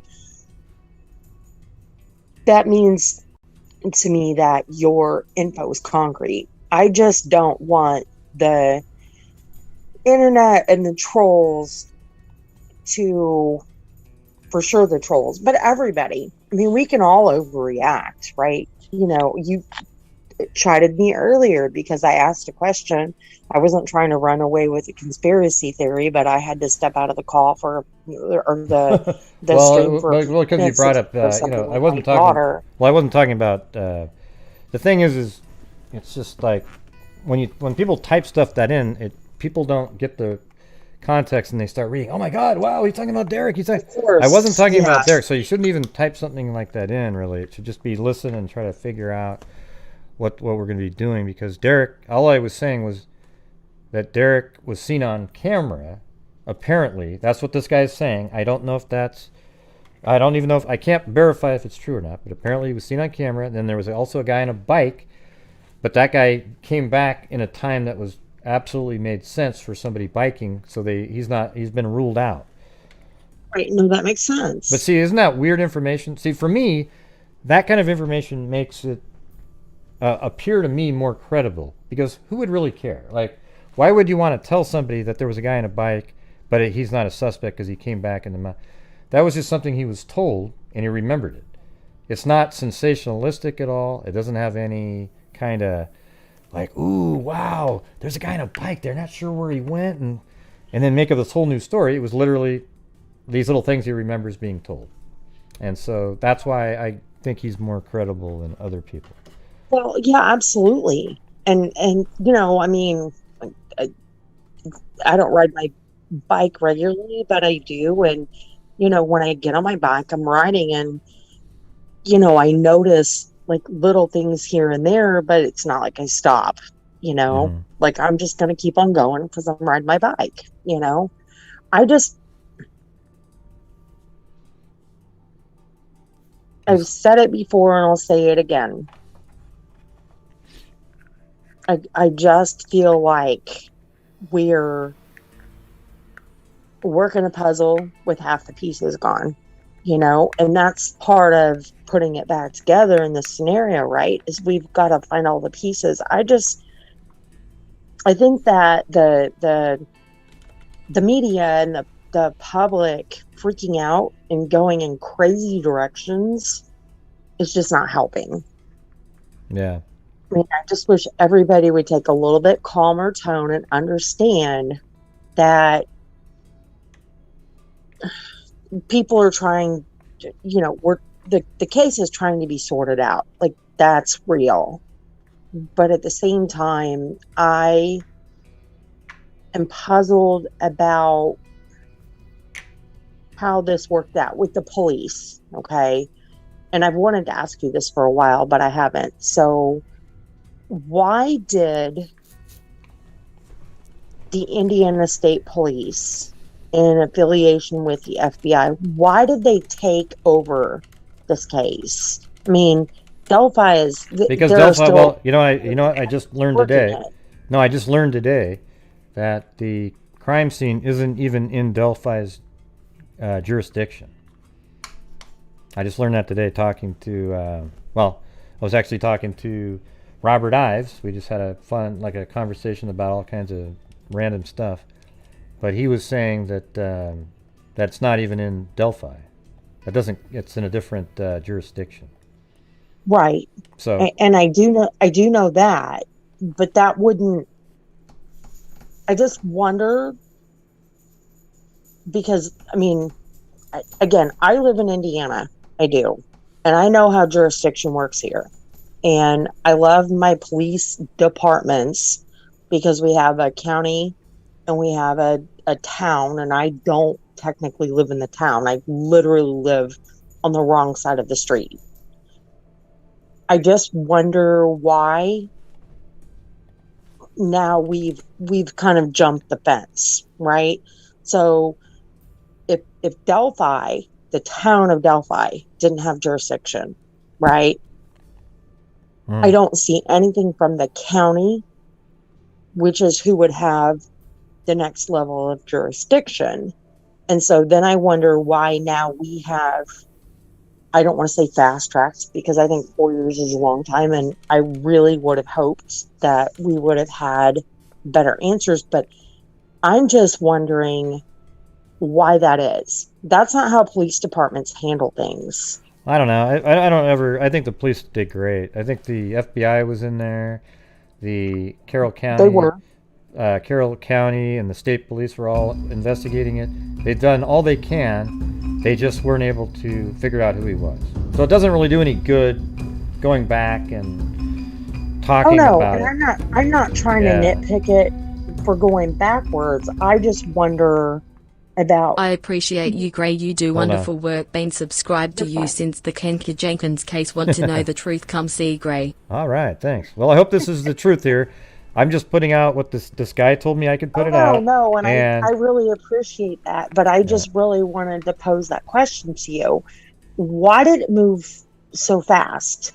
I mean, because the Delphi Sheriff's Department or Police Department was on the case for a pretty extended period of time. And usually police, I don't want to say they're predatorial. I don't mean it like that, but they're like, jurisdiction. We got this. Well, it might just be that they don't have the same resources that a larger, like Delphi Police probably doesn't have the equipment or ability to handle. That's why the FBI came in, because they've got, of course, really high-end stuff, and then the state police probably have higher, and then you have the county probably has higher, and then the lowest level would be Delphi Police Department. They probably wouldn't have hardly anything, so I would imagine that they would have the lead be somebody at a higher level. That's what I would think. Well, and I hope that when they made that decision, they did it because, I mean, I don't even hope, I assume, I'm just going to flat out assume, they wanted this case solved. They wanted to find out what happened to these girls, just as much as, obviously, everybody all over the world has taken an interest, but for sure at that point in time, Hoosiers that were hearing about this, I mean, I can't even tell you. It was gut-wrenching. Yeah. Actually, my daughter, who's 18 now, was 14 at the time, and it just broke my heart as a mom. I'm like, no, you're not going anywhere. You're not doing anything. Like, you know. Yeah. Well, anyways, I think they're doing. The police really did a great job. I don't think anybody's ever put. I mean, it's hard to find more cases that more resources were put into, and the amount of hours and the dedication and the caring. I'm totally not with, like these other guys hate cops that do YouTube. You've got these other true crime YouTubers that don't really even like cops. Right. And they're doing shows and people are like, yeah, wow, yeah, that Toby, it's like, it's really stupid, okay? These cops work their ass off. These detectives, police, everybody. And they just didn't know they can't figure out who this person is. Hopefully, they have an idea, maybe, if you go with what maybe you think you see at some of these press conferences, that maybe they actually know who the... Maybe. I mean, that would be great and everything like that, but sometimes it just doesn't happen. It doesn't work. Well, and I wasn't going to ever... I don't want to say it's clickbait, but I think when they do these press conferences... You and I both know they have a lot more information. I believe they do. Who? In some capacities. And they're not going to put it out there because they don't want to jeopardize the case. What do you mean you believe they have? Of course they have way more information. Well, I'm just saying that's what I believe. I think, we've got phone video that's missing. We've got, or not missing. It's still there. It's just not been released to the public, and the ISP has been very adamant, at least in the coverage here in Indiana, about saying that we want to protect the integrity of the case. And I think that's what I struggle with. Yeah. Does that make sense to you? Yeah, I mean, I guess. I don't know. I don't really have the same... I just feel like I don't struggle with anything that law enforcement's been doing. How about that? That's how I feel. No, I mean, I get them wanting to protect the integrity of the case. I think I do feel like they should release more information. Yes, I agree with that. That's all I'm saying. Yeah. Is that there could be 30 seconds, 2 minutes of video. There could be things they know. Mm-hmm. That I understand they want to, keep it controlled because they need that for prosecution. I get that too, but if they don't release it, how are they ever going to have a suspect to prosecute? Yeah. Yeah. Well, You know, I mean, I think that well, they you should got release. I think they should release some information about the signatures, and maybe there's somebody out there that recognize if it's a type of signature that can be, somebody might be able to draw somewhere, or they have an image of something that's like that, or something. It might jog somebody, but if it's a signature that isn't like that in that nature, then it might not be as useful. So, yeah, but if it's a signature that's definitely something like an object or a design of some sort, I think Right. putting that out there, that would be definitely something that only the killer would know. Okay, but at the same That's what time, they've been. after a certain amount of Sorry. time, you just have to put it out there and hope that that is a lead to lead you to the killer. So. Well, and you know, and that's, I think that's my hang up, right? They've intimated, I won't say they stated, but they've intimated that they have information that runs that way. And so, then my next question is, okay, they're not going to share that with the public. Fine. I've got it. But are they, I mean, clearly we hope they're sharing this with other police entities, FBI entities all over the country. But after 4 years, we have this one lead, maybe. It's very thin. The DNA is sketchy. As you said earlier,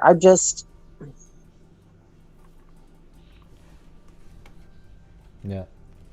if they feel, if they feel like the information that they have that they can't release, if they feel like it's so tenuous, right, so dangerous that if they release it to the public, they're gonna run prosecution. I just kind of scratch my head at that. And I'm not doubting the police. I'm not. And if they're getting that information, it's not coming from the police department. It's coming from a prosecutor. But I just scratch my head at that and go, okay, why? Why do you think that? Yeah. So, and I've taken up enough of your time and everybody else that's Yeah. listened to my baloney tonight. Oh, that's all right. I feel very passionate about this case.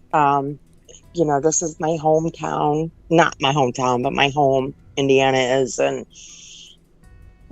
people here, even in big cities, were scared to let their kids go outside. Yeah. After all that. Right. I gotta go answer. Yeah, I gotta know exactly what you're saying, but I gotta. Yep. Have a good night, sir. Right. Thanks for taking the time. Well, thank you. Have a good one. Bye bye. Oh, you're still there. I can still see you. All right. Yeah. So what it did? Who said that? Hold on a second. Where did that one go? I was just reading. Oh yeah, Sunshine Princess said, so one person killed 2 kids without a gun. No, he did have a gun. A gun. Wound, I'm not sure what that means. Without a gun wound. Yeah, well, he had a gun. But he didn't shoot him. Raped both in 1 hour. He didn't rape them. Before the dad arrives. And he moved body far from bridge. That's not how it worked at all. See, you don't know you got to learn the case a little bit better.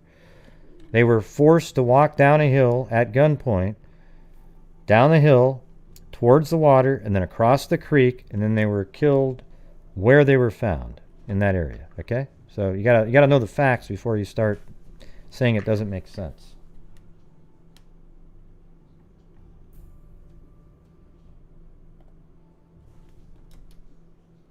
All right.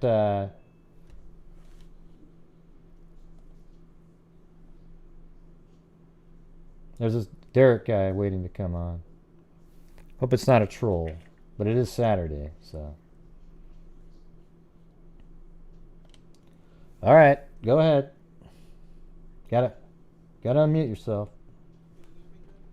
Yeah, I can hear you. Pretty good.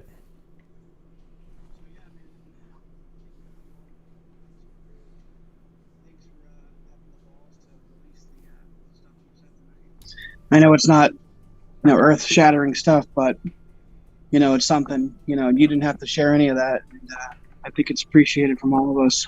I was kind of nervous, too, because it's not really what I normally do, but it was kind of like this guy was accurate before, and it doesn't really talk about crime scene stuff. Right. So, other than that maybe she was moved or dragged for a little bit. But that doesn't mean it. It doesn't say anything. It's not about the signature. It's not about. And he's been right on other things, so I'm putting it out there.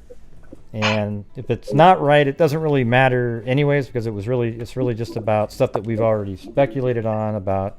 They probably don't have a very strong DNA, and then the camera part about him walking around for 20 minutes. It's interesting, but even if it's not true, it's still the case is what it is. Yeah, they still think his car was parked at the abandoned CPS building and that kind of stuff. So, anyways. Yeah, exactly. Well, still appreciated. Just good to get any kind of extra information at this point. Yeah, just something. I know you had said that you had thought it was maybe 10 to 15% him. Are you still at the same percentage, or has it gone up or gone down? The more I think about it, I kind of go down. I think it's more like 10 or 8 or 5 or, it just doesn't seem. I mean, it just, you get excited. Everybody gets excited about a new person. But then when you really think about it, you think, well, man, what are the odds really? And because there's so many other people. So I'm just thinking, it's like 10% or less. I'm not confident or excited that he might be. Well, I'm excited that he might be the person, but I'm not confident at all that he is, right? Like I wouldn't bet money on it, that kind of thing. Right. Well, I might. Like if they gave me 20 to 1 odds and I could bet like $100, and then maybe right, win $2,000. Yeah, that'd be kind of nice. Yeah, I'm kind of in the same boat. The thing that kind of makes me think it's not him is just looking at the guy in the bridge. The body, you could say, is kind of similar. But looking at the face, the face does not look like his face. And just, I don't know, the voice, you could say is similar as well. Mm-hmm. But it's kind of hard to tell because half the time he's speaking just kind of, like goofing around. You can't really tell his voice. It's a different tone, but when he has that relaxed voice, it's a little deeper and it sounds a little bit more like it. But I don't think the sketch in your brain, when you think of the sketch and then you look and then you think of what his face looks like, they don't look the same at all. Now you put them next to each other and then everybody's eyes wants them to look similar. So you start saying, you hear people say, wow, his eyebrows are spot on. Well, no, they're not. They don't even look the same. But they'll say spot on and everyone else goes, you're right, because they want to be excited about it. So they'll say, yeah, they do look spot on. Hey, how about those lips? Yeah, they look, ooh, wow. And everybody gets worked up. And after about 20 minutes, man, it's a clone of the other person in their brain. It's like a... Yeah, exactly. I think he's probably the least amount of one that's looked kind of like all the people. He's the least one that looks like him, the sketches. Yeah, I think so, too. I think, like Daniel Nations... He looked very much like the first one, okay? Yeah, he was a dead-on match. Yeah, he was like they drew it from looking at his face, right? It was exactly. Yeah. But it turns out that he wasn't the one. So there you go. So what else? All right, man. I want to call in and just kind of, thank you for doing that, and we'll keep our fingers crossed. I hope it's him for the family's sake and they get justice. But yeah, well, I appreciate you calling in. All right, man. Nice, I'll keep listening. Thanks, Greg. All right, thanks. Well, that was the first time I thought maybe somebody was going to be a troll, but they weren't. Because he kind of came in and out of the call a few different times, but he, nice guy. Derrick, thank you for calling in. Oh, yeah, what Pink Lady Luck was saying earlier, does the killer watch? I don't know if he watches our shows, He might. If he wants to get a chuckle, he'll watch Harvey's channel. If he wants to hear complete bullshit, he'll watch AG's channel. And if he wants to hear what maybe there might be going on, he'll watch this one. Boom! All right? Yeah, but what Pink Lady Luck was saying earlier was that... what Pink Lady Luck was saying about does he watch? Maybe. But we did have a case. Do you guys remember? What was the case where... does anybody remember the actual case where the guy freak out, watched... do. He actually became a... he was a Patreon of John Lorden. And then I covered the case as well. I think before John Lorden did. I don't even know. I mean, I don't even know if he covered it. It was like he just was a patron of his, like wanted to follow true crime. And on mine, I covered the case. That's right. He didn't cover the case. And I covered the case, and it was, yeah, Panky. Yeah, let's look that one up. Hold on. I got to show you guys this. It's crazy. Well, that's his name, but what was the name of the, yeah, Janelle Matthews. There you go. Thanks. Man, you guys have so much better memory. I have too many cases in my brain. There we go. Let me get that one.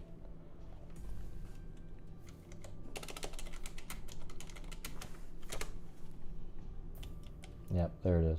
I think it's this one. Yeah.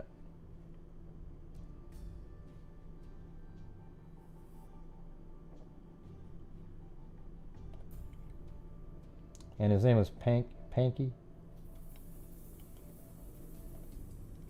Okay, I think, yeah, it's the other one. There's two videos that I made. Alright, so I made a video on September 26, 2019. Oh. There. Let's see.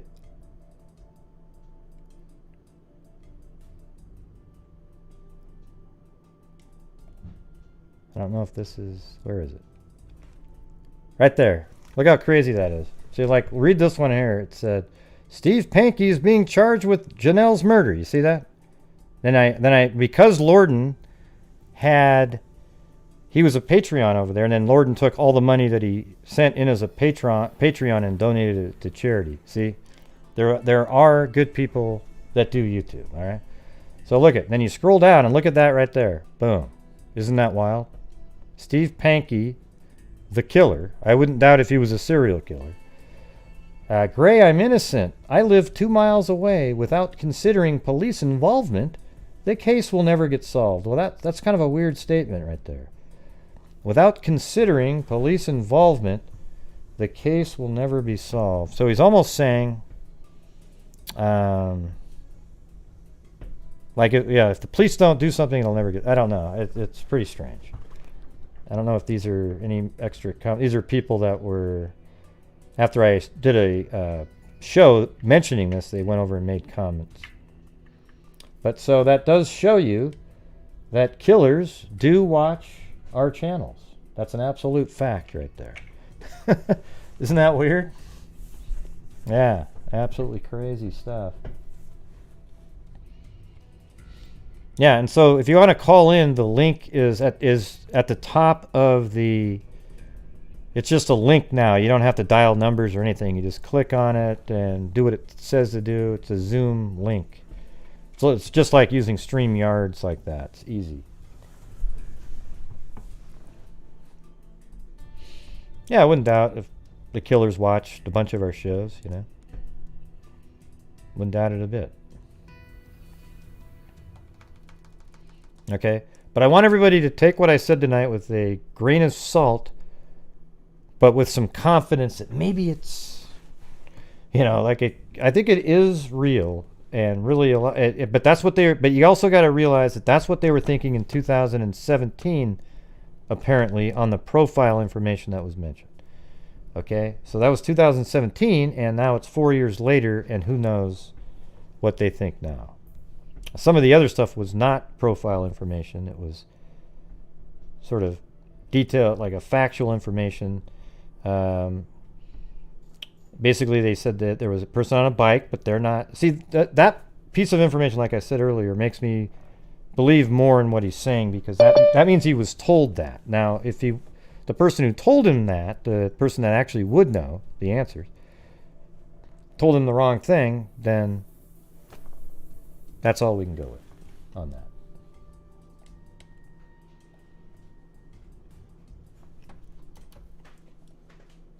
All right. Somebody named Harry. Got to connect your audio.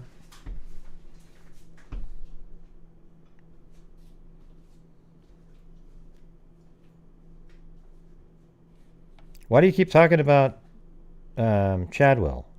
Okay, who gives a damn about his Facebook page? Yes, everybody keeps typing on there.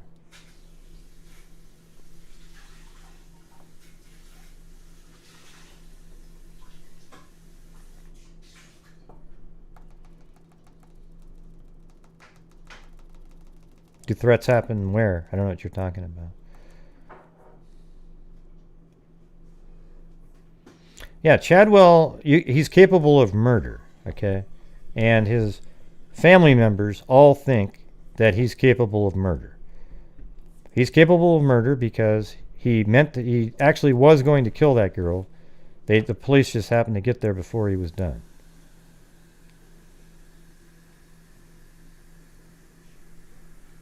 All right, hold on. I'm not sure what's going on with this guy. You'll have to try calling back in again. I'm not sure what's going on with your...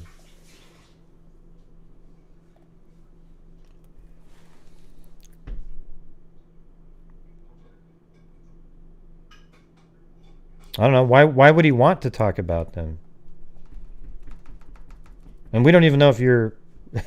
See, this guy... change your name or I'm going to remove you. I don't want to keep saying that over and over again. It's stupid. So anyways, you are... nobody has had that information put out about what you're just saying. And not only that, what difference would it make if he didn't want to talk about it? He just doesn't want to talk to the police. He probably lawyered up already. Well, that's just not the way it works. A lot of smart people wouldn't talk to the police if they're innocent. Because when police are interviewing you for a particular reason, especially asking about the murders of 2 girls, that means they're looking at you as a possible suspect while they're interviewing you. At that point, you'd want to have your attorney or just refuse to talk to them. That's just the way it works, even if you're innocent. Now, if you're brought in and it's just sort of like maybe you're a witness or something like that, then it would be kind of weird. Yeah. Yeah, I tell people all the time whenever you're brought in on a big case and they want to bring you into an interrogation room, you should probably always have an attorney with you, because they're able to detect when they start asking questions that might be trying to put you into a box somewhere.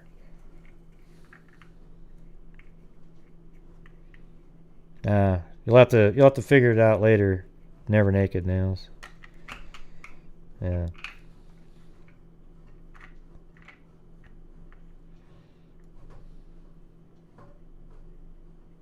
See, there you are, Susanna. I can see you. We could all see you the whole time.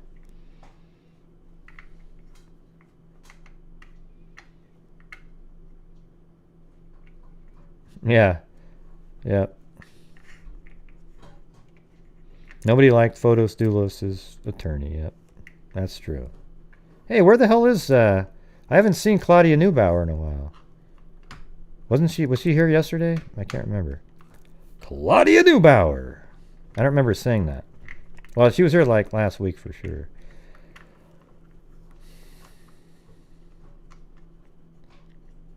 Oh, she was in here earlier? Okay, cool.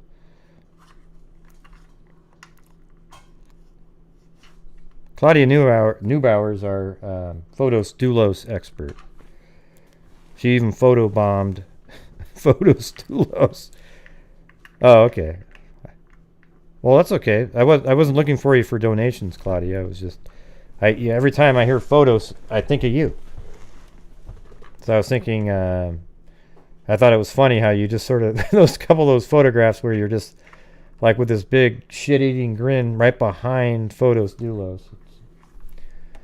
Yeah. And that must be weird now to think back. You were standing right next to that barbarian. Claudia Neubauer.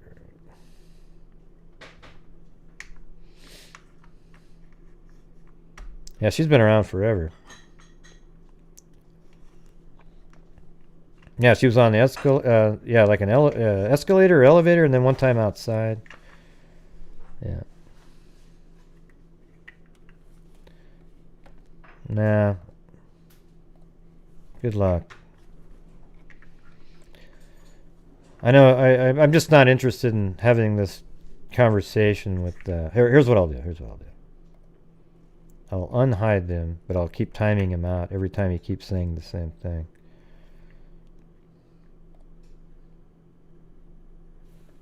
Alright.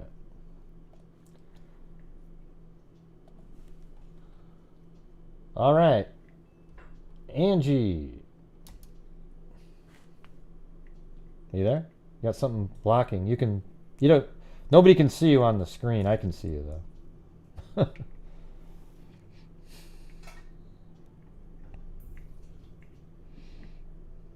Someday might get to know the signatures.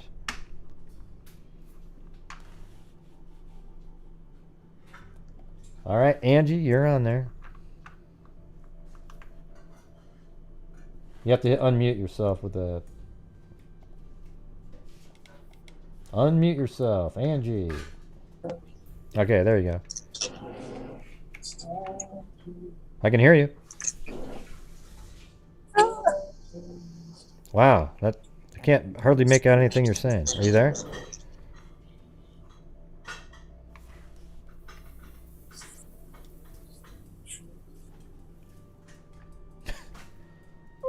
Oh man, that's brutal. Jesus.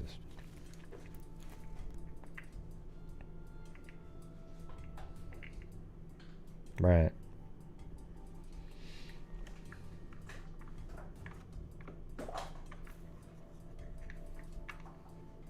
Yeah, well, she's not. She hung up. She was trying to. She couldn't get her phone to work. Oh, you have too much background? Okay. Almost worked there, Angela. We had you unmuted, but it was making weird sounds. Okay. No problema.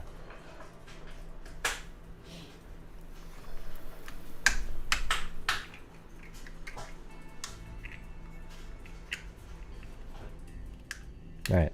So just kind of keep the stuff I said tonight in the back of your mind, and just kind of it doesn't really help figure anything out, really. It's just sort of new information. And like I said, I just want you to know that I can't verify it, because even if it was true and I asked somebody that knows, they can't answer the question. That's the problem.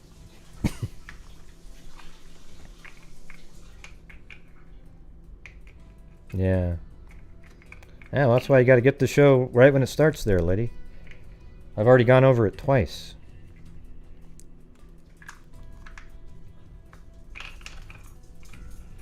I mean, okay. I'll tell you what. I'll do it a third time. Jesus.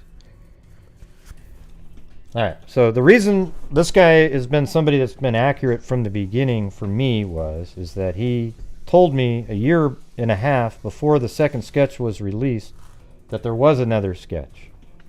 And then that was the one that they put out a year and a half later in 2019. Okay? Then the other piece of information he told me, I don't have any way of verifying it, but he's been accurate on a lot of different things. This is what he was told in 2017. So keep in mind, what I'm telling you are things that this guy was told in 2017. So he said that Libby's father, Derrick, was seen on camera looking for the girls, and that the killer was still at the crime scene for at least 20 minutes during that time that he was looking. And also a person on a bicycle was seen on that camera, apparently, but came out at the right amount of time. So the bike was seen on the camera, and then it came back, so there was no way in hell that person on the bike could have had anything to do with it. But of course, the lunatics out there will take the fact that I'm merely saying that somebody's saying that there was a bike seen on a camera and make it into a big story because they have nothing better to do. Okay? Don't let people do that. Somebody on a bike was just biking. They had nothing to do with it. They came back in the correct amount of time.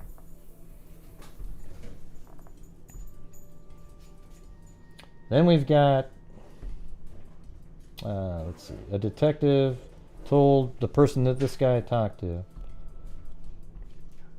that that Libby was, she was dragged a little bit, but he didn't think that he could have done it himself, meaning like physically. The detective talking said, man, I couldn't do it. I couldn't do it himself. And he said that they think that the killer must have been a really strong person and not the old man, Ron Logan. Okay, that's what he said that they were talking about at the time. All right, then the fourth one is they only have unmatched partial touch DNA. They give me the specific amount of markers. I'm not going to share that.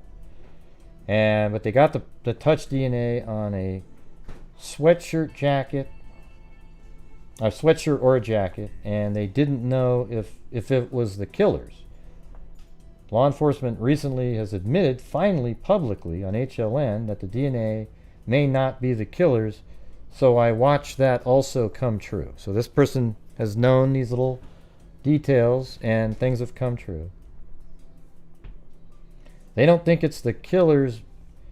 They're not sure if it's the killer's DNA. He said they don't think it is, but I'm sure they're not sure, because that makes sense. They're not sure it's the killer's DNA because of the insignificant location that it was found, instead of being in a cut, a wound, bruises, or a private area. And that's exactly what I've said a million times, is that they probably have DNA. It's probably weak DNA, and they aren't able to determine if it was actually from the killer because of what it is. It's not semen. It's not, I think I've always said it's just touch DNA. They, if it was skin underneath fingernails, if it was maybe a blood sample, semen, something like that, then at that point, it's very likely going to be from the killer, okay? So that's what they're working with, is a really poor sample, apparently. I'm not going to give you the number of markers, however.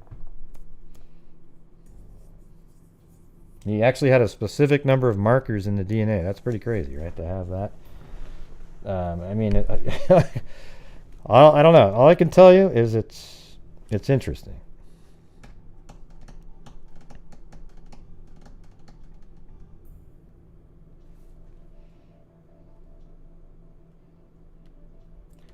Let's see. And this is a profile thing that he remembered being told, that they think it would be the kind of person that wouldn't sexually assault. And this is based on the original sketch, the 40-year-old looking guy with the goatee. So they think he wouldn't be the type of person, he'd be the kind of person that wouldn't sexually assault them by touching them, but stand away from them and, pleasure himself, I guess. And but that was, now he says, but that was the profile in 2017 when there was the older looking guy, and then maybe they've changed it since then, since they now have this younger guy. Okay, that's what he's saying. Okay, because again, this is all just from 2017. A lot of intel and stuff has been developed since then. And then he also said there was a cheating couple out there, but they came forward. So cheating, like there was a couple that weren't supposed to be with each other out there, and I'm sure that's the couple that the flannel shirt guy saw, and they were able to track them down, and they came forward too, I guess. And he did say that Libby's wrists had bruises on them. They think he's a local, and he knew 1 to 3 areas that were easiest to cross in that area, the creek. And then at the time, he said that they were not done with the ping information yet. They're still working on him. That's what he was told in 2017. And he doesn't know what exactly that means now. And then he said, that's everything I can remember. But it was told from a detective investigator to an individual that he knows.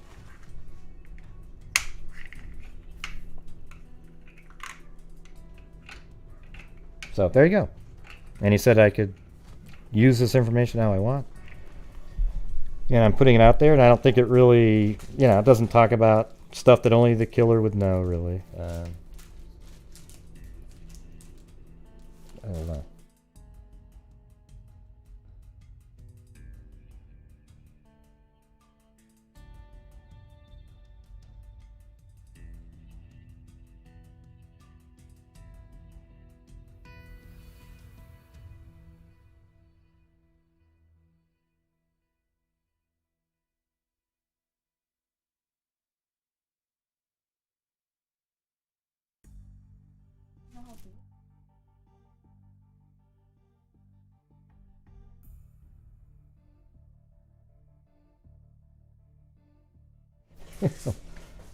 Jesus, man.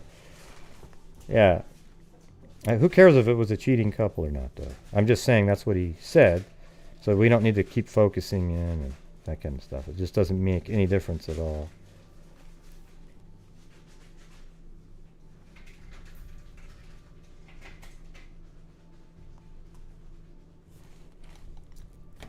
What's Tina saying now? Is Tina still up there saying that the voice isn't the same? Oh, man. Oh, God. Good Lord, man. Good Lord. Unbelievable.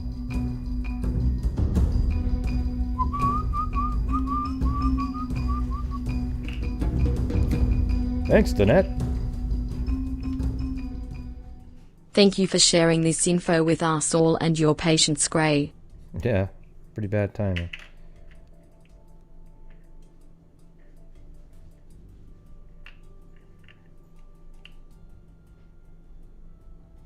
Yeah, you know how old that one is? The Dan Burston thing. It's so funny how people are putting that clip out. That was from years ago. Okay? They don't think that anymore. That Dan Burston is not a new interview. That thing is from like 2018 or 17. It's unbelievable that people are throwing that around there now just so they can come up with their own story. Okay? They all think now that the voice is the same person, obviously, that's on the bridge, and he's the killer. Okay? And the reason they say that is because you see the guy on the bridge, okay, the killer, walking towards the girls. And then right after that, the camera goes down, you can't see the face, and then you hear, hey guys, then he passes him, turns around a few seconds later and says, pulls out a gun, get down the hill, right? So, sure, I mean, I guess it's technically possible that there was another person just standing there and the other guy was a mime for the rest of the day. Okay, I don't think so at all.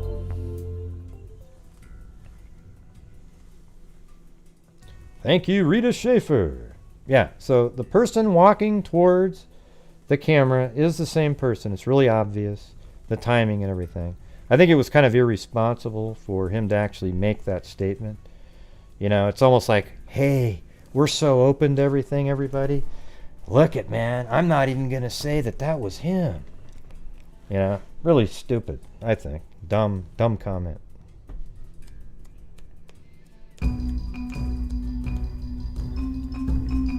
Well, St. Bernard, all right.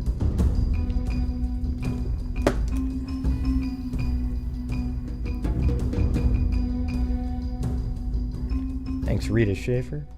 Gray has the patience of a saint. Thanks, Bernard. Saint Bernard?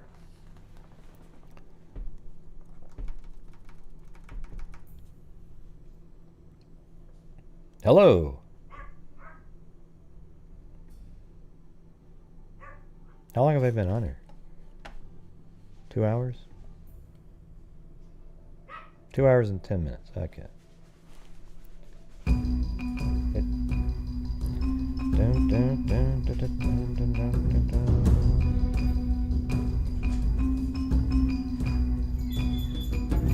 Yeah, so nobody wants to call in tonight? You got the number up at the top there. You just click on the link. What up, fam? Thank you, Terrell Griggs. Oh, there was this person made a video on me on YouTube. from like 4 days ago. It's just the lamest thing ever. He did a live stream for like an hour and a half talking about how I started off doing Arius, and he's trying to like, he had like 4 subscribers. It's really unbelievable.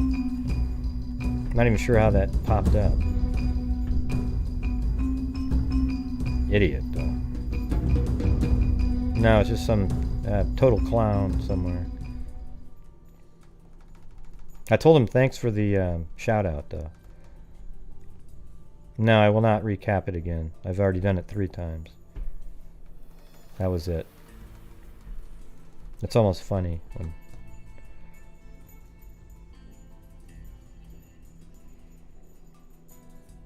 yeah. The video that when Burston said that is from a long time ago. It's not new. And nobody thinks that anymore. I think even if you asked him, he wouldn't.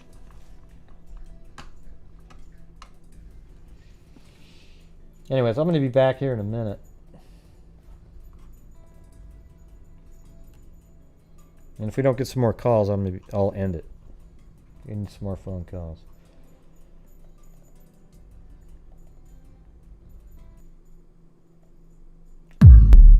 It's probably just not sensationalistic enough. Had it been more sensationalistic information, a lot more people would have wanted to call in. I did say that they think he was a strong person. Oh, and look, James is strong. Whoa.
Yeah, hey, that person that was blocked, you probably blocked him for the right reason. But, no, I wasn't answering like that. I've already done it 3 times, though, Teo. You know, I've already gone over it 3 times. I mean, literally, 3 times. And I just did another one literally a minute before you. Oh, wow. Woo, mysterious monkey! Ah!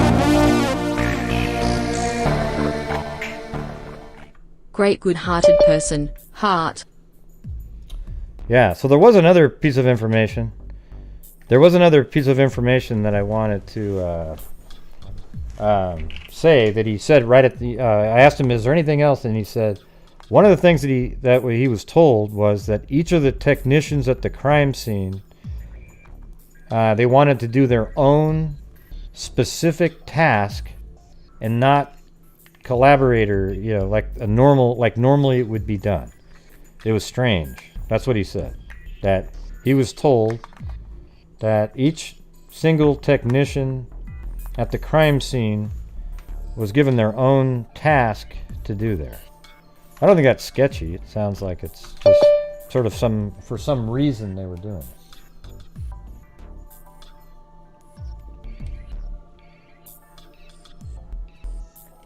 And that's just something he said. Now again, I don't know if it's accurate or not. I can't verify it. I've already told you guys that.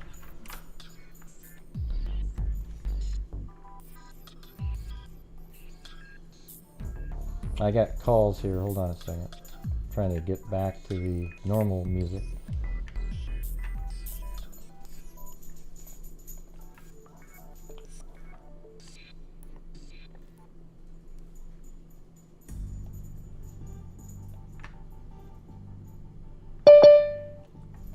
Oh, all of a sudden, calls coming in.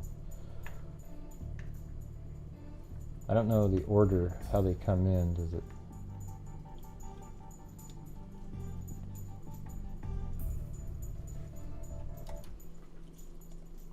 All right, Alex.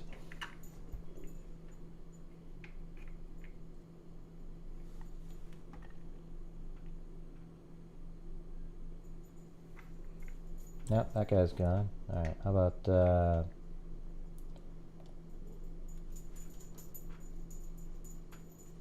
Wally?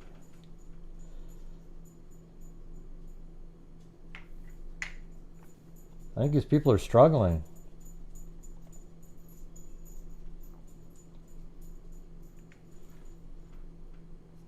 Hold on, everybody. Hold on.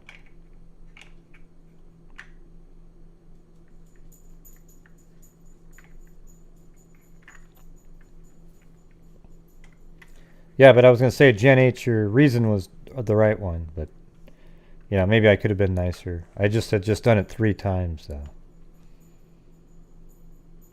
So I'm trying to get the...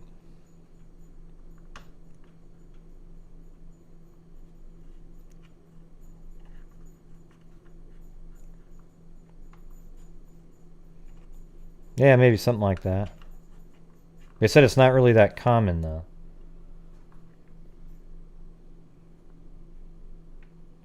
I'm not really sure what's going on, Wally. Your audio doesn't seem to be connecting. I'm not going to wait much longer.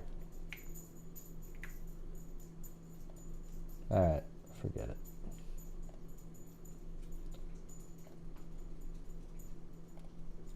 Alright, Brianna?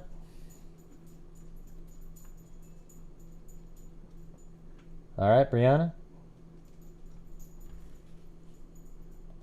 I don't know, maybe it's on my end. I don't know what's going on. I don't think that was Wally Gator, but... So now I'm looking at Brianna, but there's no mic or nothing. It's just there.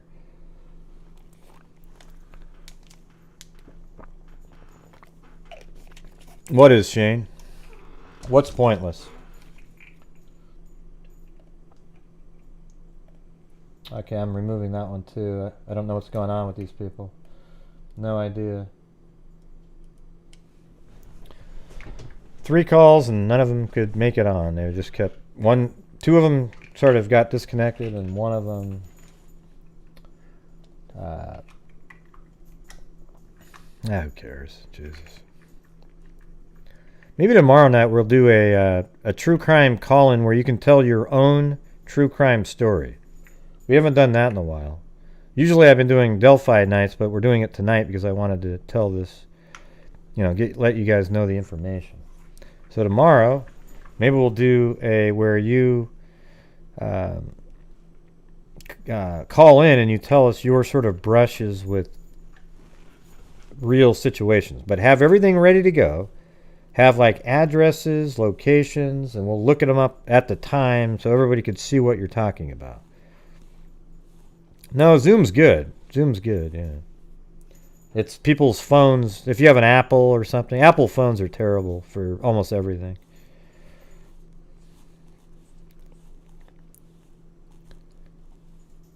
What sounds rough?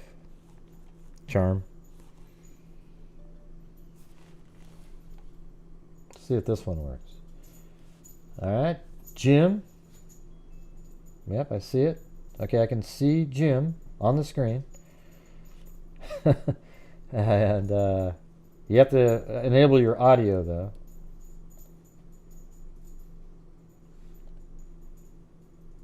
See, it looks like it's trying to connect audio. I wonder if it's my side. Oh, wait, there it is. Now I have to go unmute him. All right. Now I'm unmuting you. You have to hit the button to... Okay, there you go. Can you hear me? I can hear you. I can hear you. I can't believe that worked. See, it worked. Some people know how to do it. I can see you. Nobody else can, though. All right. I called in. My name's Jim. I called in a couple months ago for the first time. Sitting around tonight listening in. I'll be honest with you. I'm a little bummed about what I hear. Yeah. I had always really hoped they had really good DNA and they just couldn't match it up with a name and a person. And once they did, it was book closed, game over. But if they really just have, some partial stuff, it means the DNA at a trial would not be as strong evidence. And so, and that may explain why it's taking them so long, that they need, something else. But it sort of takes away my biggest wish about the case, which is somebody sees the guy, they turn him in, he's the right guy, they get his DNA, matches up with something they found at the scene, and it's a done deal. Right. And it seems like that may not be as accurate as I would have wanted it to be. I think I mainly have been saying, though, that I don't think they have a very good DNA sample. So I've been trying to, make sure that I've always thought that, too, especially, I think I've said this multiple times, that that Paul Holes met with, Jerry Holman at CrimeCon, I think 2 CrimeCons ago. And after meeting, he said they have a tough road to hoe. So it's like, yeah. So there must have been something they already knew at that point. And then I knew that the DNA, obviously they talked to him because of DNA, even though he's an investigator, but that's what made him famous. So that's why they would have asked him about that. Anyways. Yeah. Well, to the good side, I mean, the stuff that's encouraging out of what you say tonight is, they've probably got more video than most people know about. That's helpful. They've got, at least it helps them conduct a search. I'm not saying, they see the guy, but it at least helps them with the timeline and that kind of thing. Yeah. And it frankly confirms what you've said all along, and I think what I've believed all along. This guy's not exactly local. He didn't live in Delphi when it happened. He's from somewhere else. He knows the area, and basically he's a pedophile. I mean, he can't have a regular relationship with women, and he goes after either women or young kids in this way. And that just makes it worse, to be honest with you. I mean, to think about what really was going to happen and did happen. Yeah. And it looks like, they understand it that way too, which hopefully means they've got evidence. I mean, if they can tell you, and it's true, that this guy isn't somebody who's going to actually rape somebody, but he's going to stand there and pleasure himself. They don't just make that stuff up. They probably got evidence that tells them that's why, or that's possible, which is good. It means they got evidence we don't know about. And so once they get the guy, maybe it's still book closed and he goes to jail, no problem. I don't think it's this guy from West Lafayette either. To me, he's he doesn't strike me as that kind of guy. He's not smart enough. He's not one of these planning criminals. He grabbed somebody off the street in his neighborhood, and this Delphi murdering bastard planned this out and went after people, and he went hunting, and he did this. I don't know if he ever did it before. He could have. I kind of doubt he's done it again for a lot of reasons. They scared him. He got filmed. He got caught. COVID may have kept him down. Now maybe he's going to come back out. I don't know. But I mean, the guy in Lafayette, he's, if you were just going to have a poll of people in the population, he's more likely than a random, just regular people, because he actually has the ability. I think he was going to kill that girl, so we'll just say that he killed, he was going to kill her, so he has the same heart as a killer. Okay, so whatever he was going to do, he was going to kill, and it was going to be a younger person, and it's only within 20 miles, and he kind of has a general size, shape of the person and everything. So there's things that make him interesting, but man, just based on all the other people that have been out there, and the MO seems different, like you were just saying. It doesn't sound, it's not the same. Just sort of grabbing, hey girl, hey, come in and look at my, pet my dog. And this is the park. He was like, waiting for somebody to fit into his trap. That's my opinion. And and then he followed him over there, got him down, did all kind of a, it was risky, but he was aware of where everybody was. It was very well sort of timed and planned out. He couldn't be sure who was coming in directly behind him, though. That would never be something he would know, but he was always going to be ready. Like if somebody had caught on that bridge when he was just about to get to the other end, I think he would have called it off, because somebody would have seen him. And the girls might have even said something, but they didn't see a soul when they were there. I agree. And let me just ask you a question. Just it's neither here nor there, but this idea that one of the girls had bruises on the wrist, does that in any way shake your belief or change your mind about maybe? Well, of course, you've always said you thought he was going to kill him on the other side of the creek, down in that little corner where they weren't as visible. Yeah. But is it possible that he just pulled him across that creek, and that was part of the plan? That wasn't part of a mistake or somebody running away. That was just, he put cuffs on her and dragged her through that water. Yeah, I mean, it sort of opens up, especially when he said that she was dragged for a little bit, as another comment. So it's kind of like, was she dragged from the other side of the, up the bank into that area? Yeah. So I didn't understand whether he meant he dragged her, like, while she was alive, come with me, or maybe it was he dragged the body after the killing, and that's maybe why they thought a guy like Logan or even the police officer, wouldn't have been physically able to do it. It wasn't clear to me, but if those bruises came from cuffs, I guess my gut instinct would be, he slapped him on over by the bridge, closer to the bridge. That was part of the way he controlled him, or at least one of them. Which is why I say it makes the vision of it all worse. And, I hope these guys wind up in the same damn prison, and the fellas find out they're both child killers and welcome them the way child killers are welcomed. Oh yeah, they don't generally have good times. No, the fellas will love them. Is that your name, Jim? Yeah. Well, you're not offended every time when I say back to you, Jim, or I even say Jim. I always use Jim as the the generic name of the killer, even sometimes. No, Jim the truth Smith. Is I'm an old lawyer, and you can't offend us. You can't offend me. All right. Well, geez. I've been called much worse. I was just thinking, man. I always say, back to you, Jim. I guess I could actually say that here, and it wouldn't be bad. Well, I will tell you what. If you're bored some night, get Ives back on for a call in. He seems to be the only guy over there that's been a part of the team that can really talk about much. I'd love to hear from him again. Well, I actually talked to him today for I don't know, almost seemed like 2 hours. I just randomly, I wanted to run these things by him. He couldn't answer. He couldn't tell me. He couldn't verify anything. That's the thing. So I asked. They just can't do it. That's the thing. But we just talked about all kinds of different cases and things, and he's a cool guy just to be, just what he knows as a prosecutor. He's a really nice guy too.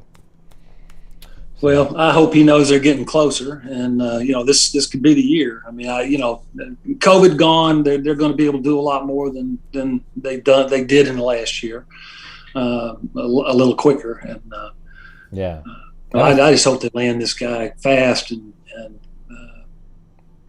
put him in the local jail. Let him stay there for at least a month. I'm hoping it's this year. That's I was feeling like it's this year.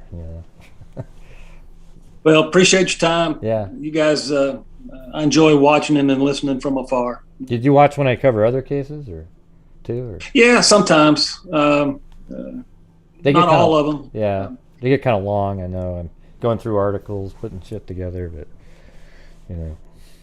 but all the cases, there are a lot of interesting cases out there. But this is the one that I want solved now, like more than others, right? Yeah, I don't know why it grabbed everybody's attention so much. I think it's just because of the age of the girls and the fact that, the first time you ever see or hear anything about this case and you see, this guy they filmed, he's walking on that bridge, he's the guy, and it's seconds away from happening, and it hooks you forever. You just can't turn away from it, and you want that son of a bitch in jail. Yeah, no, it's really kind of. That's the part when I picture how those moments were. We've gone over those conversations of how they were probably feeling as he was approaching, and then how it just got worse and worse. It never got better. But most of the time in your life, those times that you feel that way, it gets better. It's like, I was just panicking, but okay, everything's better. But it didn't, and that sucks. So. And the family is just, every time you see them, they're good people. Yep. They're just salt of the earth people. They didn't deserve any of this. They've had to weather it. All this horrible stuff that goes on around them. The crime wasn't bad enough. Now they got to put up with Facebook crap. And it is. I just there's nothing good about it until this guy is in a cell. And, I agree with that. That's what I'm waiting on. All right, let's do it. Hey, but thanks. Talk to you next time. Yeah, thanks for calling in, Jim. Appreciate it. I don't know how to get out of here, but back to you, Jim. All right. Yeah, he's a cool dude. He was on video over here. I didn't seem like he was going to try to cover it up, but I was like, yeah, go ahead and I'm just talking to him over here. So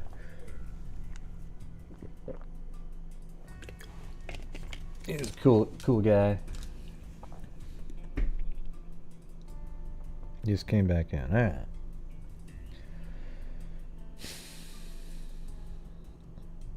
Yeah. You hear a lot of people hear those crazy rumors. Life's a joke. That's not true. Okay. That's that idiot that showed up on Facebook. So everybody heard that rumor. It's not true. All right.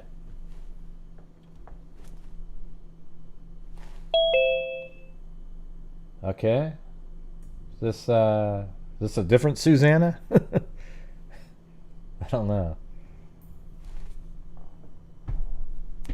Just waiting for the audio to connect. Must be an Apple phone again. Yeah. So just remember the stuff that I was saying tonight, just kind of have some grains of salt with it. I can't verify it, but the person who told me has told me accurate things in the past. All right. Susanna. Susanna. You got to turn down your Yes, audio. can you hear me? Susanna. Well, you got to turn your audio down on YouTube. Yeah. Okay. Well, you got to turn your audio down on YouTube. Okay, just a minute, please. Just a minute, please. I'll do it. Turn your audio down. Yeah. Wait, is this our Susanna? You have a different name on Is it. this better? Huh? Yeah. Well, you have Yeah. you have a different name now. Yes, I do. I mean, I'm married, you know. I have a husband. No, but are you the other Susanna that comes in? The Susanna MacGillipadrig? Yes. Oh, I don't know. I don't know if this is a real I'm call. Susanna MacGillipadrig. This is the real me. I don't know if this is true, this call here. Hello? You got some weird sounds. It's the real me. Can't you hear me? Yeah, Hello? I can hear you. Yeah. You can hear me now? Yeah. Oh, it is. So she. Yeah. Oh, she just typed in it's me. Okay. Okay. It's yeah. it's me. Yeah. Yeah. Well, you sound Yeah, this different is on why- the link. It's weird. You sound different than the. Yeah. I probably do. I don't know. I sound like me, I think. I hate Zoom. I do meetings on Zoom all the time. Anyway, back to the thing about the new information that you did, were able to share with us. Firstly, thank you, because it does kind of plug in a few holes here and there about what people are thinking, and I like that. I like the idea that hearing that the one picture, one draw-in was based on the video of the bloke on the bridge, as opposed to being based on the actual human being. Well, I think it was like As there in- was a little bit. It was supposedly a combination, a little bit. Like somebody saw somebody, and then also the video. And it's funny because we've said that, right? Like I've said, the first one looks like they were looking at the video. I mean, it's weird how, if you just kind of use rational thought, how accurate sometimes you can be. Excuse me. Yeah. Bless you. Yeah, it is kind of interesting. Thank you. It's asthma. This place. It's not all as tropical as everyone thinks, and we're down in a place that's sort of like got woods in it. So anyhow, I lost my thoughts. You were talking I about had it when I lost my train of no, you were thoughts. just talking about the. Give me 1 second. Well, you were just saying what I was just saying about the sketches. Oh yeah. I would like to find. Yeah, what they should do, I think, is go out and find some poor innocent soul. I hope you can hear me. Yeah, because I can we're hear you. buffering here, and find some poor innocent soul that looks a bit like the young picture. Okay, put some sort of hoodie on that bloke, some jeans, get one with short legs, Yeah. and see how he looks. I mean, really, that might help people, because I truly was thinking of the older person, the middle-aged picture, as being pretty accurate in the sense of, the face type and just the general grunge look, that, kind of grungy looking of this person. But now you've got this clean-cut, rather... Sorry, go ahead. I don't know. Rather good I don't know. looking I'm not into like somebody just sort of make. You're saying you make like a 3D model or another drawing with the hoodie with the same face. Or what? No, I'd get myself a living human being. Right, but then you're I'm not but gonna no, make but you some no, but you 3D can't. model. No, but I wouldn't do that, because now you have an actual person, and then it's not that Yeah. person, right? So you go out and get a guy named Jim Smith again. Okay, some kid that's like. That's young looking, kind of similar. Then you put a hoodie on him, and then you go, "Hey, everybody, it looks like this." Well, now that's who he looks like. It's like you can't, that doesn't really work, because now it's a real picture of somebody. That's why I don't like when people change the sketches into real images. They change the sketches into real images, like they put skin on them, and then they animate them sometimes. And Yeah, I mean, it's quite accurate what you're saying. I would never, ever want to animate a sketch, because a sketch I have seen, even when they use a dentikit and something like that. And who says I'm Scottish? There's some people in the chat who say I'm Scottish. The ship's not running well, Captain, and I can't stop it. Yeah, you sound a little bit. I could even do Scottish. Oh yeah. Now someone's saying I have a fake accent. Yeah. I don't like these people. Yeah, some people you say don't know that. me. Yeah. Fake accent people. Some people have never even been to Ireland. I guarantee it. I have. I was there for a 10-day. Yeah, I know, you've gone a 10-day golfing. golf trip there in Killarney. I give it The up ring, with the these ring of people, Kerry, the ring of Kerry. Yeah. Yeah. The ring of Kerry. So I don't know, understand why people think I don't sound Irish, except for the fact, people, I spent 4 years at university in Northern California. Yeah. I've lived off and on for 6 years in Brazil, and my husband is a Pommy English. How do you expect a person to sound? Well, let me ask you this. Just Okay. listen. This is how we I don't know know. why This, it gets this is upset. how we know she's. They call me Scottish. Oh, well, that's not okay. Who cares, right? But listen, I know it's probably really offensive to Irish. Oh my God! How dare you call me? But nobody even knows that that's offensive or something. How about this? Do your, the sentences again. Okay, so we've got now this one. This is how you can prove it. This is how you can prove it. Watch this. Say this one. Irish Spring. What a fine, fresh scent it has. Oh, I hate that one. But I did it Irish good too, Spring. right? No. I didn't. Irish Spring. What a fine. Okay, you have to start over Fresh? again. You say? You'll have to start it over. I don't know. We don't have Irish Spring in Ireland.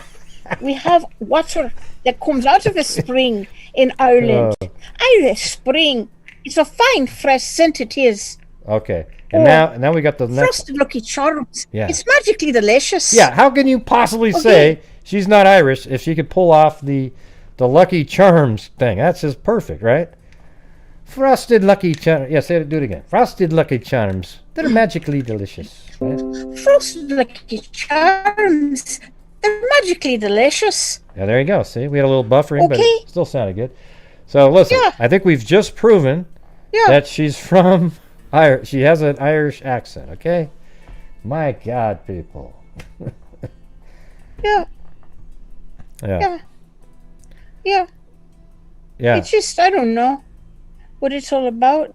You want me to sound American? I can try to sound American. do that. Yeah, do that. But I don't sound American. People say when I try to sound American, when I try to sound American, they say I'm from Canada. Well, try to say a sentence without any Irish accent at all. Did you just try that? Like, say, No. let's see. I was walking down the street and I had to stop. No, let's see. Yeah, there you go. Okay. fourscore and 7 years ago, our forefathers fought for a new nation conceived liberty. You're not trying to speak English, and though. dedicated to the proposition that all men are created equal. No, you're not. Now we are in the time of a great civil war, testing whether this nation or any nation so conceived. Yeah, hold on. Try to sound like American, okay? You're not doing it, man. Like singers always say. I'm not saying it yet.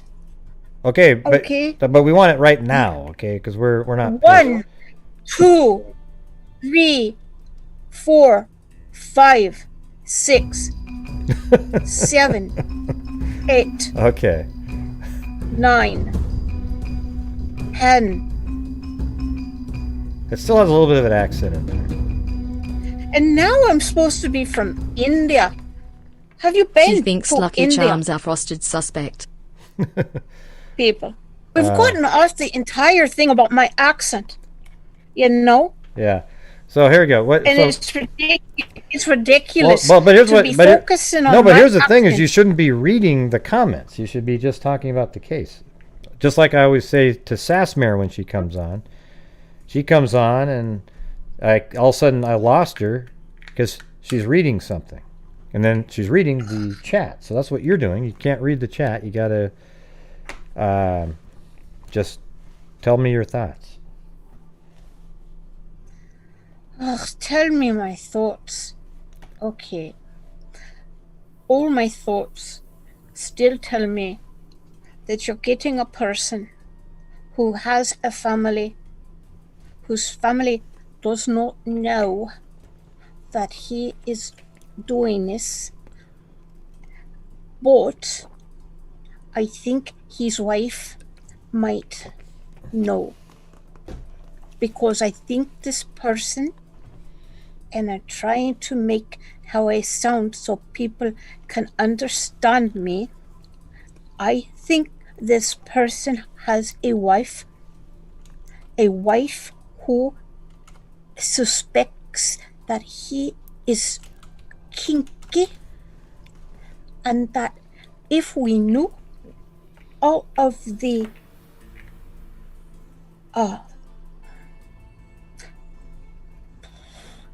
now you've got me forgetting what the word was. Signatures. Yeah. If we knew all of the signatures, and God and everybody knew all of the signatures, and I think God and everybody ought to, for one thing, wifey may have an epiphany. Or it could be done in Brazil, where the people figure it out, drag the bloody carcass, and 500 of them kill him. Yeah. I think that would be. Now I'm Boston. I've only been to Boston once. Yeah, so you're still I gotta quit reading this. I know. I told you that. I just told you to don't quit reading it them. It just bothers me. Yeah. Well, It could just be that it's not connected very well. You got a weird connection. I think. Where are you right now? Are you on that island? Are you still on that island somewhere? New Caledonia. Yeah. Look up where Caledonia. Yeah, look where New Caledonia is. It's like in the middle of nowhere, everybody. So I'm not even sure how you're doing this.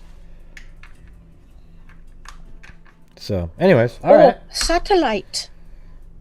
It's a satellite modem. So I'm coming back again to this bloke. I don't think he's living in anyone's garage or anyone's basement. I think he has a normal life. Yeah, that's what I think. He's someone's husband or someone's son and someone's friend in one of the three, the wife, the parents, or the friend. No, he is a sick piece of gobshite. They know. So they have to up the ante with the signature files. Get more signature out there so that 3 or 4 or 10 people who know he's a bloody murderer now know he's not only a bloody murderer, he's also sick, very sick, and he might come and kill them in the middle of the night. He won't, but let them think that. Yeah, I think I think he's just kind of a regular guy, probably interacts in the community, goes to a bar, has some beers, goes home to his wife, tucks his kids in, but he always has something, at the time he probably, I don't know, but he doesn't seem like, we don't know if he's a serial killer technically at this point. I think he's a serial killer like person. He just may not, sometimes there's years between killings with serial killers. And so there might have been one years ago, maybe, we just don't really know. But I think he's just kind of hiding in plain sight, like they always say. He's just a normal person. But if I hope for sure, I'm hoping he doesn't live in a basement, because then I get $100, and then if he doesn't drool, I get another 100. So if he doesn't, no, yeah, I think that, and I don't even think he's working at Donald's drive-thru either. I don't think he's a dysfunctional person. I think he's quite functional when he's in his normal environment, in his safe place, so to speak. Mm-hmm. So what happens is people need to go and make his safe place dangerous for him. And the only way I can see to make it dangerous for him is to get out a few more of the signatures. Mm-hmm. The more gory, the better. Well, I don't know. I mean, I think it's just, I think less safe. I think it would be great if he really did leave little items around, like little, some kind of trinkets of some sort. That would be the best scenario, that you could then release those, and then somebody would go, "Oh my God, he's got a whole bunch of those. He's put some up on his desk," and But if it's something that's sort of crime scene specific, like carving, like there's something on a tree, something, I don't know, it makes it harder. Different signatures make it harder for him to have displayed those in the regular world, but others would be easy.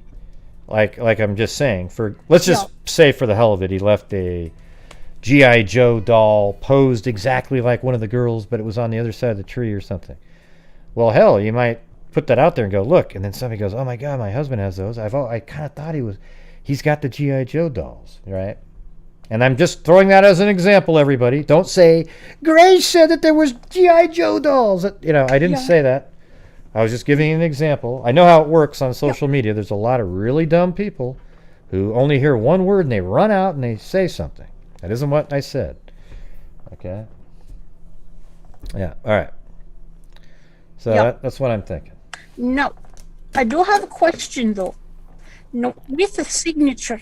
Now, if you're talking about in the UK, in Ireland, I wouldn't call it a signature unless I had another crime for me to compare the signature to. Until then, it's just this person's quirk. If you follow me. Well, that's not really how they look at it, because I know what you're saying. You want it to be like a signature. Well, he's got another one here and another one there. And another. I mean, a signature really is just something that wasn't necessary for the crime, and they left it there as sort of a, like a calling card. Like, hey, look at this. Things that, like I was just saying, for example, if he posed let's just say one of the girls was up against a tree or something, and then you put on the other side of the tree a doll that was posed on the other side of the tree exactly the same way. Well, you wouldn't need that to happen in another scene to be able to say, well, that was a signature, right? You wouldn't need it to happen again, right? Is the caller's name in Nora Holmes? Huh? Oh, there's some. You're not reading comments again, are you? Come on. I came back again. I'm sorry. I need to stop. So anyway, I think of that now. I'm wondering now. They did say non-secular signature, no?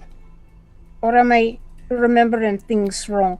No, that's not confirmed at all. All it was there was it said non-secular signatures in an article, and then that same sentence was removed later, and why it was removed, we don't know. Okay, so we can no longer assume that maybe he left in some sort of statue of the goddess Kali in India, or Bahuzabub, or a pentagon, or anything like that, or the Madonna. We can't assume any of that then. What's a rosary, whatever. Yeah. Somebody said something's not a signature. What's not a signature? I'm just throwing, things like that you're just leaving there. A signature also could be like if you carved something into the person, things like that. But those are things that weren't necessary to commit the crime itself, and they were left at the scene, and it was something that probably had an extra meaning to the person that left them there. Like if you carved a cross into somebody's chest or something, or made a smiley face or something, that would be something not necessary. It's something that they left. And sometimes people I think I don't know what you call if they take like a lock of hair from you. I'm not sure what that's called, because that's sort of strange, because you cut it. It's not like, it's weird because it's not necessary to commit the crime, but it was more something that you just sort of took as a trophy, not necessarily a signature, right? Yeah. That's what I was going to say. That would be, more of a trophy. Now, one thing that sometimes signatures can be, so my education tells me, is part of fulfilling whatever perverse fantasy this gobshite was doing. It's the more the fantasy, the more interesting the signatures can be. Now that is what, I learned when I was, it was 20 years ago when I was in grad school, so maybe it doesn't matter. But the more intense a person's fantasy, the more intense people become with the things I need to do to satisfy their fantasy. Because once fantasies build one on the other, on the other, on the other, so they say, and so has been my impression. Because, you know, I'm going to say my favorite killer, you know, my mate, the Yorkshire Ripper. He had a great grand time. Yeah. Oh, that's right. And he got big, and his fantasies got bigger, and how he did what he did got bigger. The bigger the fantasy, the bigger the crime, because the previous crime, you don't get as much satisfaction to repeat the same thing over and over and over again. So they try to up themselves in both violence and fantasy in order to get whatever perverse satisfaction they were getting, be it sexual or whatever. So it could be that, you know, this person, yeah, he sexually molested those girls, but you couldn't do that without touching them. You couldn't make them take their clothes off and shame them, right? You can make them touch themselves. You can do all sorts of things to make those girls make those girls petrified, afraid, and ashamed. And that's also a sexual violence against a child. And I'm starting to believe that perhaps, just perhaps, the reason I don't have a lot of DNA is he was getting himself off more by what he was forcing those little girls to do, as opposed to what he was doing them to him himself. Because making those girls demean themselves is a huge demonstration of power. I mean, huge power, almost, I would say, more than raping them. Truthfully. Yeah, I wonder if he did anything. I wonder if he did anything with the, like if he did pleasure himself, but he put it somewhere where it's not going to be left at the crime scene. Because that's what they were thinking that he did. They were just kind of surprised how little information there was. I mean, I'm not sure he could be walking around that park wearing a condom already, you know. That would be kind of odd. Just, you know, just the mental picture of that is kind of strange, you know. So, I just having, with the lack of a lot of DNA, I think he's just in there enjoying himself greatly, but perhaps not even physically, sexually, but all in his head, which is the most dangerous that's what they said. Weapon you have in the world. It wasn't physical. That's what I think. Well, it said that. That's what the guy said in that. That points that he gave. He said that they didn't think it was physical. It was more like, that's what's kind of weird, is at what point, it's like if he was pleasuring himself, you got to wonder, well, if he's not physically touching them, what was it at that point that would be making him aroused? And so you'd think that he maybe was aroused at killing one of them or something. You know, it's like, it's just kind of, it's creepy. Okay. Now, and this is me not being able to totally listen, because I have, you know, I've got these German shepherds that I'm nursing back to health, I hope. No, did anyone ever say precisely, truly, that said bloke ever actually got physical satisfaction from doing what he did? Let today be the day. I mean, sexual satisfaction. Well, nobody out there's ever said. It's actually, like I've said from the beginning, like I think there must have been a sexual part of it, a component, obviously. I just don't think that there was an actual sexual assault based on the fact that they found the girls within less than 24 hours after they went missing. There would be a perfect DNA sample inside or around one of the girls had they been sexually assaulted. There wasn't one, so I think that means that there probably wasn't a sexual. If there was a real sexual assault, there would have been hair, some semen, something, skin cells, whatever the hell it was, somewhere around in the area, and apparently there was nothing like that. So that's why it was kind of like difficult for him. There wasn't a lot to work with. Absolutely. Hello? I think he did I think he did the power trip. I don't think it was sexual. I think it was all power. If you can hear me. Yeah, I can hear you, but I think I think the power might have aroused him. Like I don't think you think so. You just think he was there. It was purely power, and there was no sexual component to it. But why? But then, if one of the girls, let's just say, didn't have clothing on or something like that, what would be the point of that? To shame them.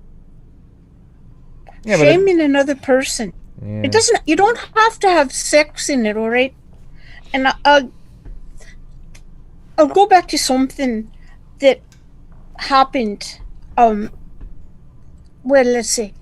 What can I say it was? Okay, in Africa. Okay, in Zimbabwe. Wait, hold on one second. What Hey, they did- Diva D, an hour is a long freaking time. I hate when people keep saying, "Wow, it was so quick. It was only an hour." What the hell are you talking about? Sit down, look at a clock for an hour, and you tell me how long that is. It's a long time. That's plenty of time to do whatever the hell you want to do. I hear it so often, though. It makes me angry how often people say, "God, it was only an hour. It was only an hour and a half. It was only..." No. Man, if it was 20 minutes, it's long enough. It's really, obvious. I don't understand that. But anyways, go ahead. Yeah, no. I'm going to go away from my African story because people wouldn't like it, I think. Now, do y'all remember the Game of Thrones? And do you remember the queen woman, Sensei, who they made walk buck naked through the city? Now, you can't tell me that every single man that saw her had an erection from her walking through the city buck naked. Yeah. However, it was due to shame. And shame is powerful, and shame is especially powerful for girls that age. And I'm going to say those two girls that age have probably never been naked in front of some perverse gobshite. Yeah. You see what I'm talking about? Yeah, I see what you're saying. I guess we'll find out at some point whether or not that's accurate. But yeah, it could be. I think the reason they have no DNA is because what his game is sexual torture. Yeah. What if it was kind of also like he meant to? What if he meant to sexually assault, but when he went through that really cold water that was like really cold, and when he got over the other side, it just wasn't working or something, and he was older. Because it's just kind of. He'd have to be. Well, you have to be. Excuse me. What are you doing over there? What are you doing over there? I'm looking at somebody. In my personal experience, all right, cold water doesn't always. Yeah, well, it doesn't always, but I'm just saying, okay? My God. You have time to get warm. Oh. You're crazy, man. You had time to warm himself up. You hadn't had long. The poor girls are in that horrible situation. Start to end an hour. And I think that an hour is plenty of time. I know it is plenty of time. So. Yeah. I guess, but it was only. Here's the thing: it was only 42 degrees in the shade. Still, 42 degrees in the shade. After you get through some really cold water, who knows? I don't know if necessarily that's the answer, but there could be a whole bunch of other reasons. Yeah, maybe you're right. Maybe shame was the entire goal, but it seems like that's such a weird thing like there's no release for that. It's kind of like look at they're shameful, and then you get to this. What's the crescendo, of that? Just the killing of them, and then what? What's next? See, that's what's odd about it. Seems like there's got to be more to it than that. Oh, look! I think I lost her. She must have left the. She didn't have a good enough connection. But anyways, yeah. I mean, you get the humiliation, the shame. I get it. What you're saying, but is that really that? Is that really that satisfying? Knowing, oh wow, they're shamed. You know, that's sort of an odd thing, where in the sex part, there's a release at the end, right? And then you were excited by the what you were doing to him. Maybe it was the shaming, maybe it was the who knows, right? And then there's a release, and then it's over, and you kill him, and then you're out of there. Something like that. I don't know. I don't know, you guys. I think there's something missing from that. But anyways, not a bad theory there, Susanna. Not a bad theory. We'll have to see how that plays out. Could be right. I think you got disconnected there, Susanna. Your island must have floated too far away. All right, let me read this part right here, though. So this is on signatures. Okay, this is mentalfloss.com. What's the difference between a killer's signature and an MO? Okay, here we go.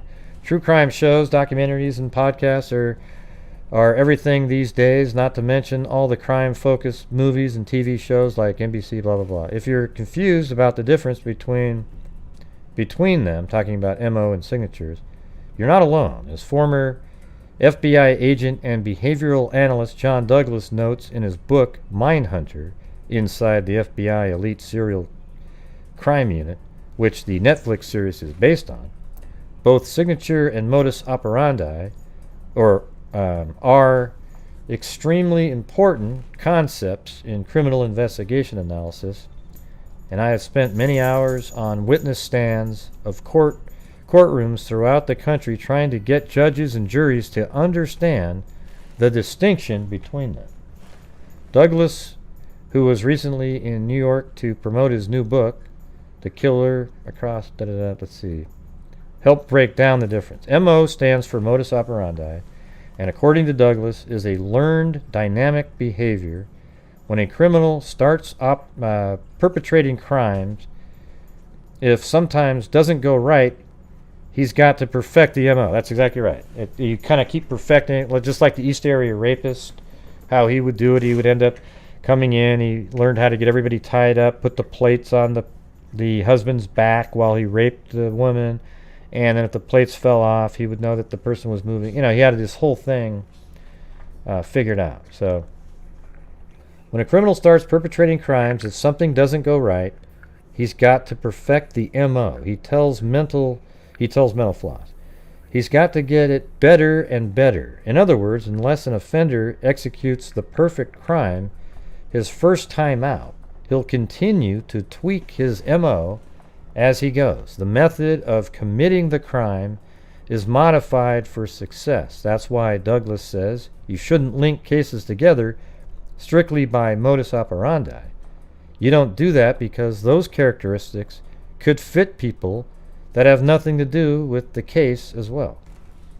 Right, because, there's a lot of similarities on how to commit a perfect crime, right?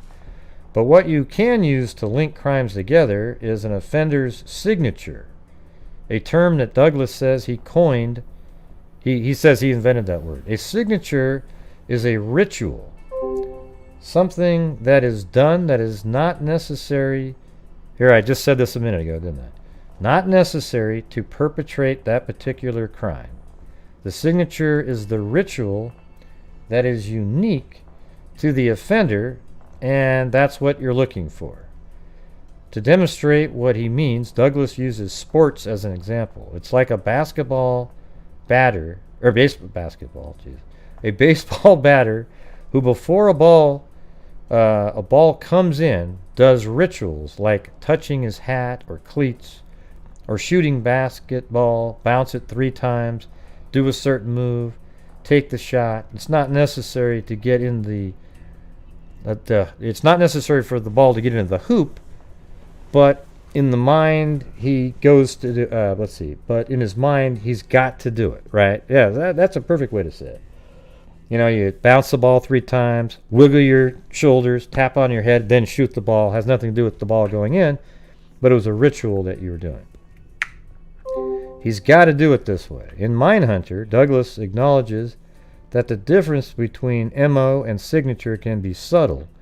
To demonstrate how subtle, he compares 2 robbery cases. Both robbers made their captive undress. One posed them in sexual positions and took photographs of them, while the other did not take photos. The latter made his hostage undress so the eyewitness would be so preoccupied and embarrassed that they wouldn't be looking at him, so couldn't make a positive ID. That's more like MO. That's an example of MO. There you go. The former robber is an example of signature because it wasn't something the offender had to do to rob the bank, and actually put him at risk of being caught because he was in the bank longer. It was something he clearly felt the need to do. Because the signature is unique to the offender, Douglas says that you can use it in trials. A case in Washington State, the subject was posing the victims after he killed them, and all that was allowed for me to testify to. There was one challenge with signatures, though. You can only see it when it starts showing up in repetitive crimes, okay? So that's what Susanna was saying earlier, is that maybe you wouldn't be able to tell that it was a signature. But I don't necessarily agree with that, because if you're posing somebody at a scene, let's say you had 4 victims you just killed and you posed them all, well, that's got to be a signature. There's no purpose or rhyme or reason for that. You can't look at a single case and say, oh, this was a signature, says the victim. Okay, let's see what here's his rebuttal to that. Say the victim is posed. That may end up being a signature, but you've got to compare it to something later, he's saying. As criminology professor Scott A. Bond, PhD, points out in the post for Psychology Today, while every crime... So here's the thing. It is a signature. It could be a signature, but he's saying the only way to verify it as a signature is to have it happen again. Okay? So that's kind of where the difference is. So, like, if the body was posed, it definitely is most likely going to be a signature, but you wouldn't know it for sure for a trial unless you could say, well, he killed somebody else and he also posed your body like this. Okay, does that make sense? So there you go, everybody. We're all well versed in signature versus MO.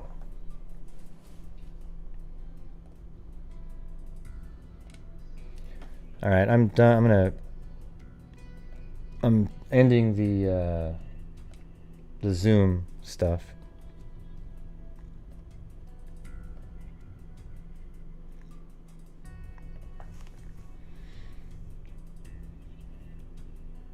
Yeah.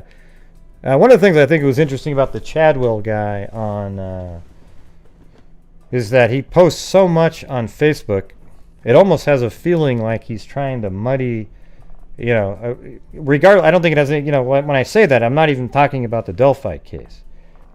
I think he's trying to muddy who he is. He's putting out so many different posts all about so many things, like 10 posts a day over and over and over again. It's almost like it's trying to create a haystack where there's a needle somewhere.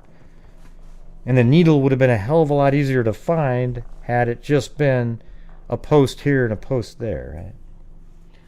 Yeah, so it's pretty weird.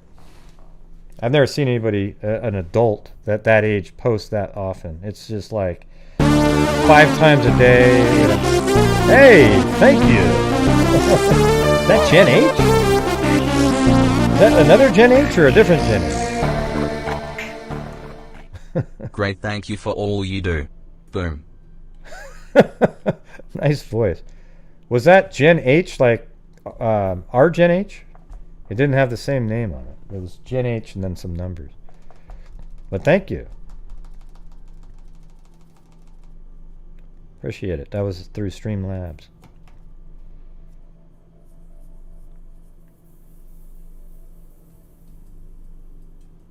I can probably edit the slow-mo mode now, I think. I'll make it 15 seconds. There we go. Should be quicker now. Well, thanks, Jen H. That was very kind of you.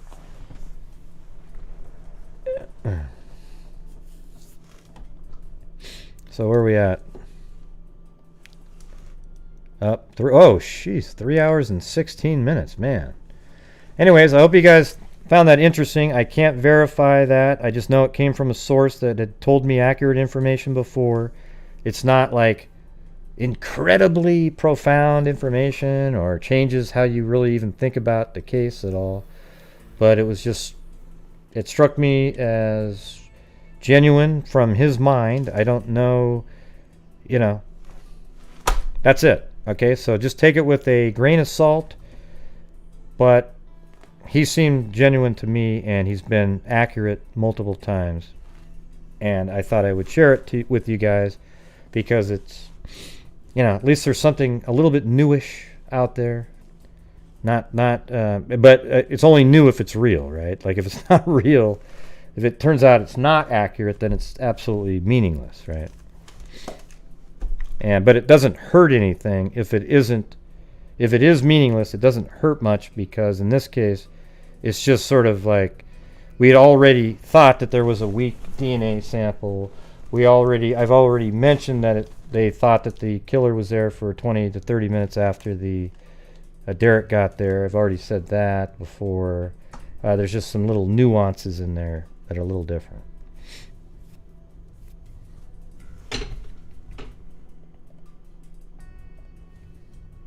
Nat?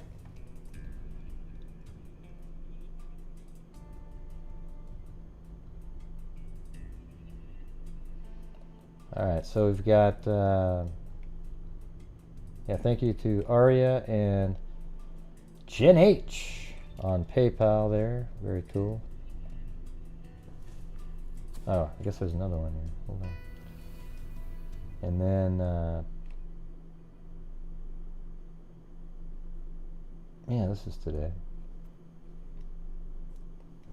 Charleston Amy. So thank you very much. I'm trying to figure out how to do this where it's easy. Okay, I think that's good.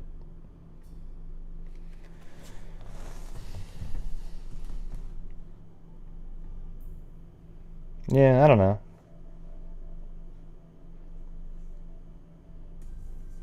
Yeah, you know, I would definitely set it up where she gets a fund out of it. But yeah, I guess you could say that she would be the one that led to it. They'll probably do something like that, I would imagine. Well, you're too late, MO. You're going to have to go back and watch it later. And we were just talking about MO a minute ago in signatures. You missed it.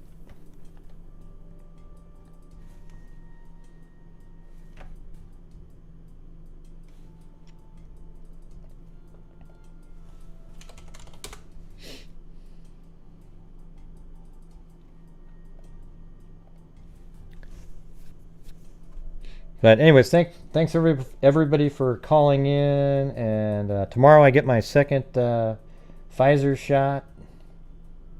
Can't wait. Not really, but that's when it's coming in. Yeah, the part about that maybe he was captured on camera, it's interesting, but it doesn't really mean anything, right? Like, you know, it means that there's a camera that we're not aware of, perhaps. That's what this guy is saying. I can't verify it or anything like that. I'm just saying that I think it's possible. Yeah. What are you talking about, TikTok? What's hearsay? The TikTok?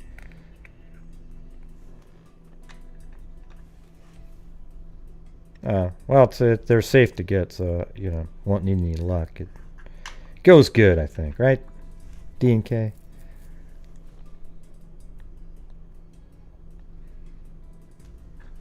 Well, we already know the route. We've already talked about the route and everything like that. The killer, they think the killer left going this way because the abandoned CPS building is right there. Derrick was down here. There's no cameras over here. So that means I think the camera's got to be associated with this area right here. And then maybe there's a bike that went over the bridge. You know, maybe there, I don't know. Maybe there was a camera somewhere around here that could film the bridge. I don't know. Because apparently Derrick went to the Freedom Bridge and then went back this way. There's a camera on that building right there. And there's one right here. I know that for sure.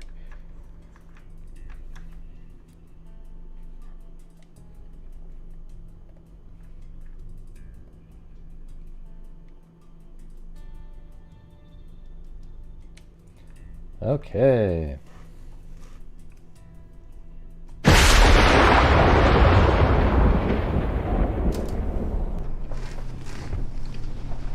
Thank you to Kelly, or Kelly M, Brian Joe, K-Dog, Brianna Props, Pushing Beach Lifestyle, Courtney Robb, One Slide Angel, Miss Incredible, Dustin Schaefer, Jamie Harold, Sandy Lee G, Michaela Rue, Meredith McKinsey, Allie Cake, Mandy Seebeck, Claudia Neubauer, Michelle Black, Brooklyn Knight, Michelle Miklos, Wolf Spirit, Tia Marie, Love the Sun 100, A Modern Troglodyte, Suzanne MacGillapadrick, Ali Wrights, Brianna George, Dennis Boyd, Wade TC, twice,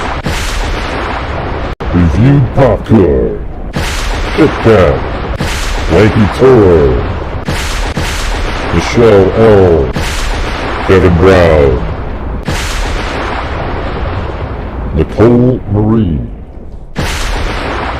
Robert's Girl, Wade TC, Kevin Brown, Jeanette, Rita Schaefer, Wade TC, Darrell Gregg, Susie Heath, Mysterious Monkey, Wade TC, Cindy Lynn, Wade TC, and Shogun Live.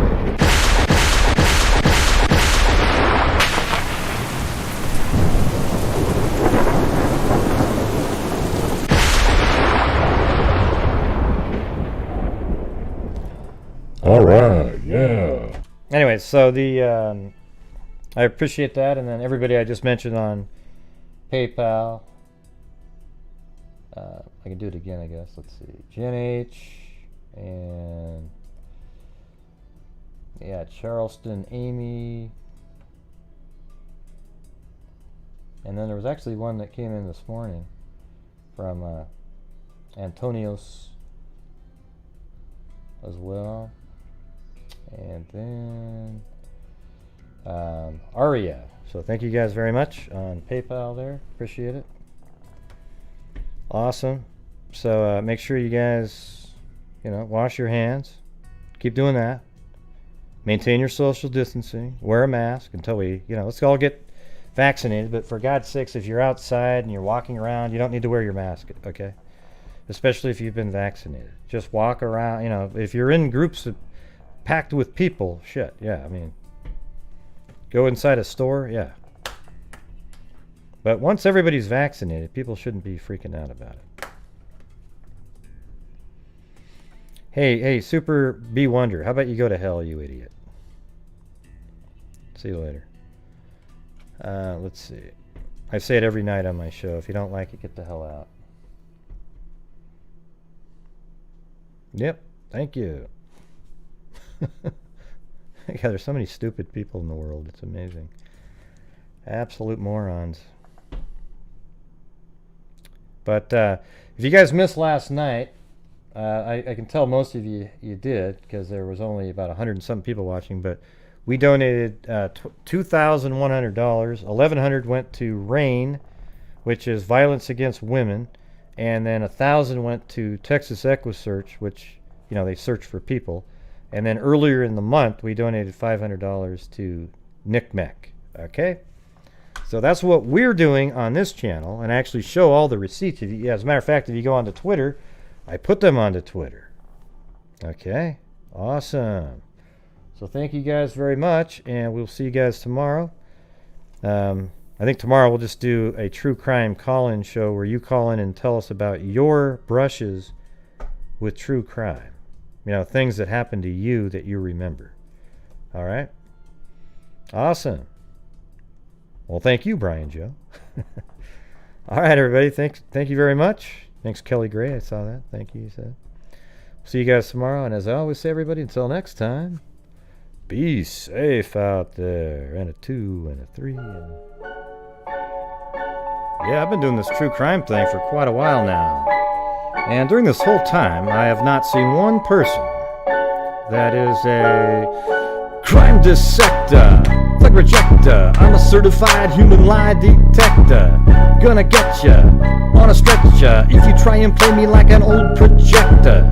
Crime sector is my nectar. Professor Gray is gonna give another lecture. Crime collector, freak connector, and I'm always gonna be a pup protector. Fool deflector, interceptor, enemy than a spectre with a vector on his pector. With all respect, y'all, just remember I've a temper fucking check ya.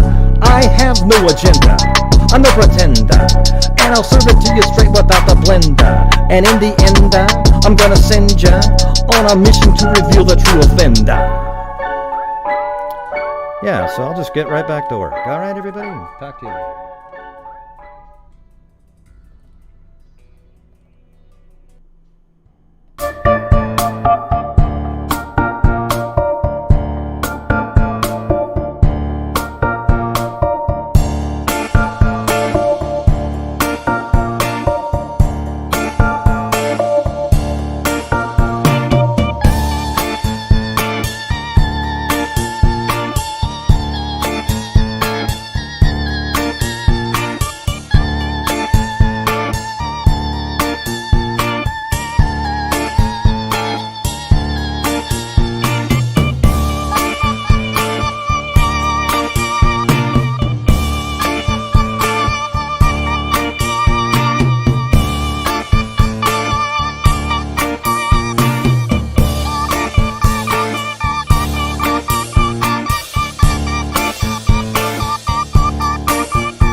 Oops, the audio cut out. But anyways, everybody, be safe out there. Bye-bye.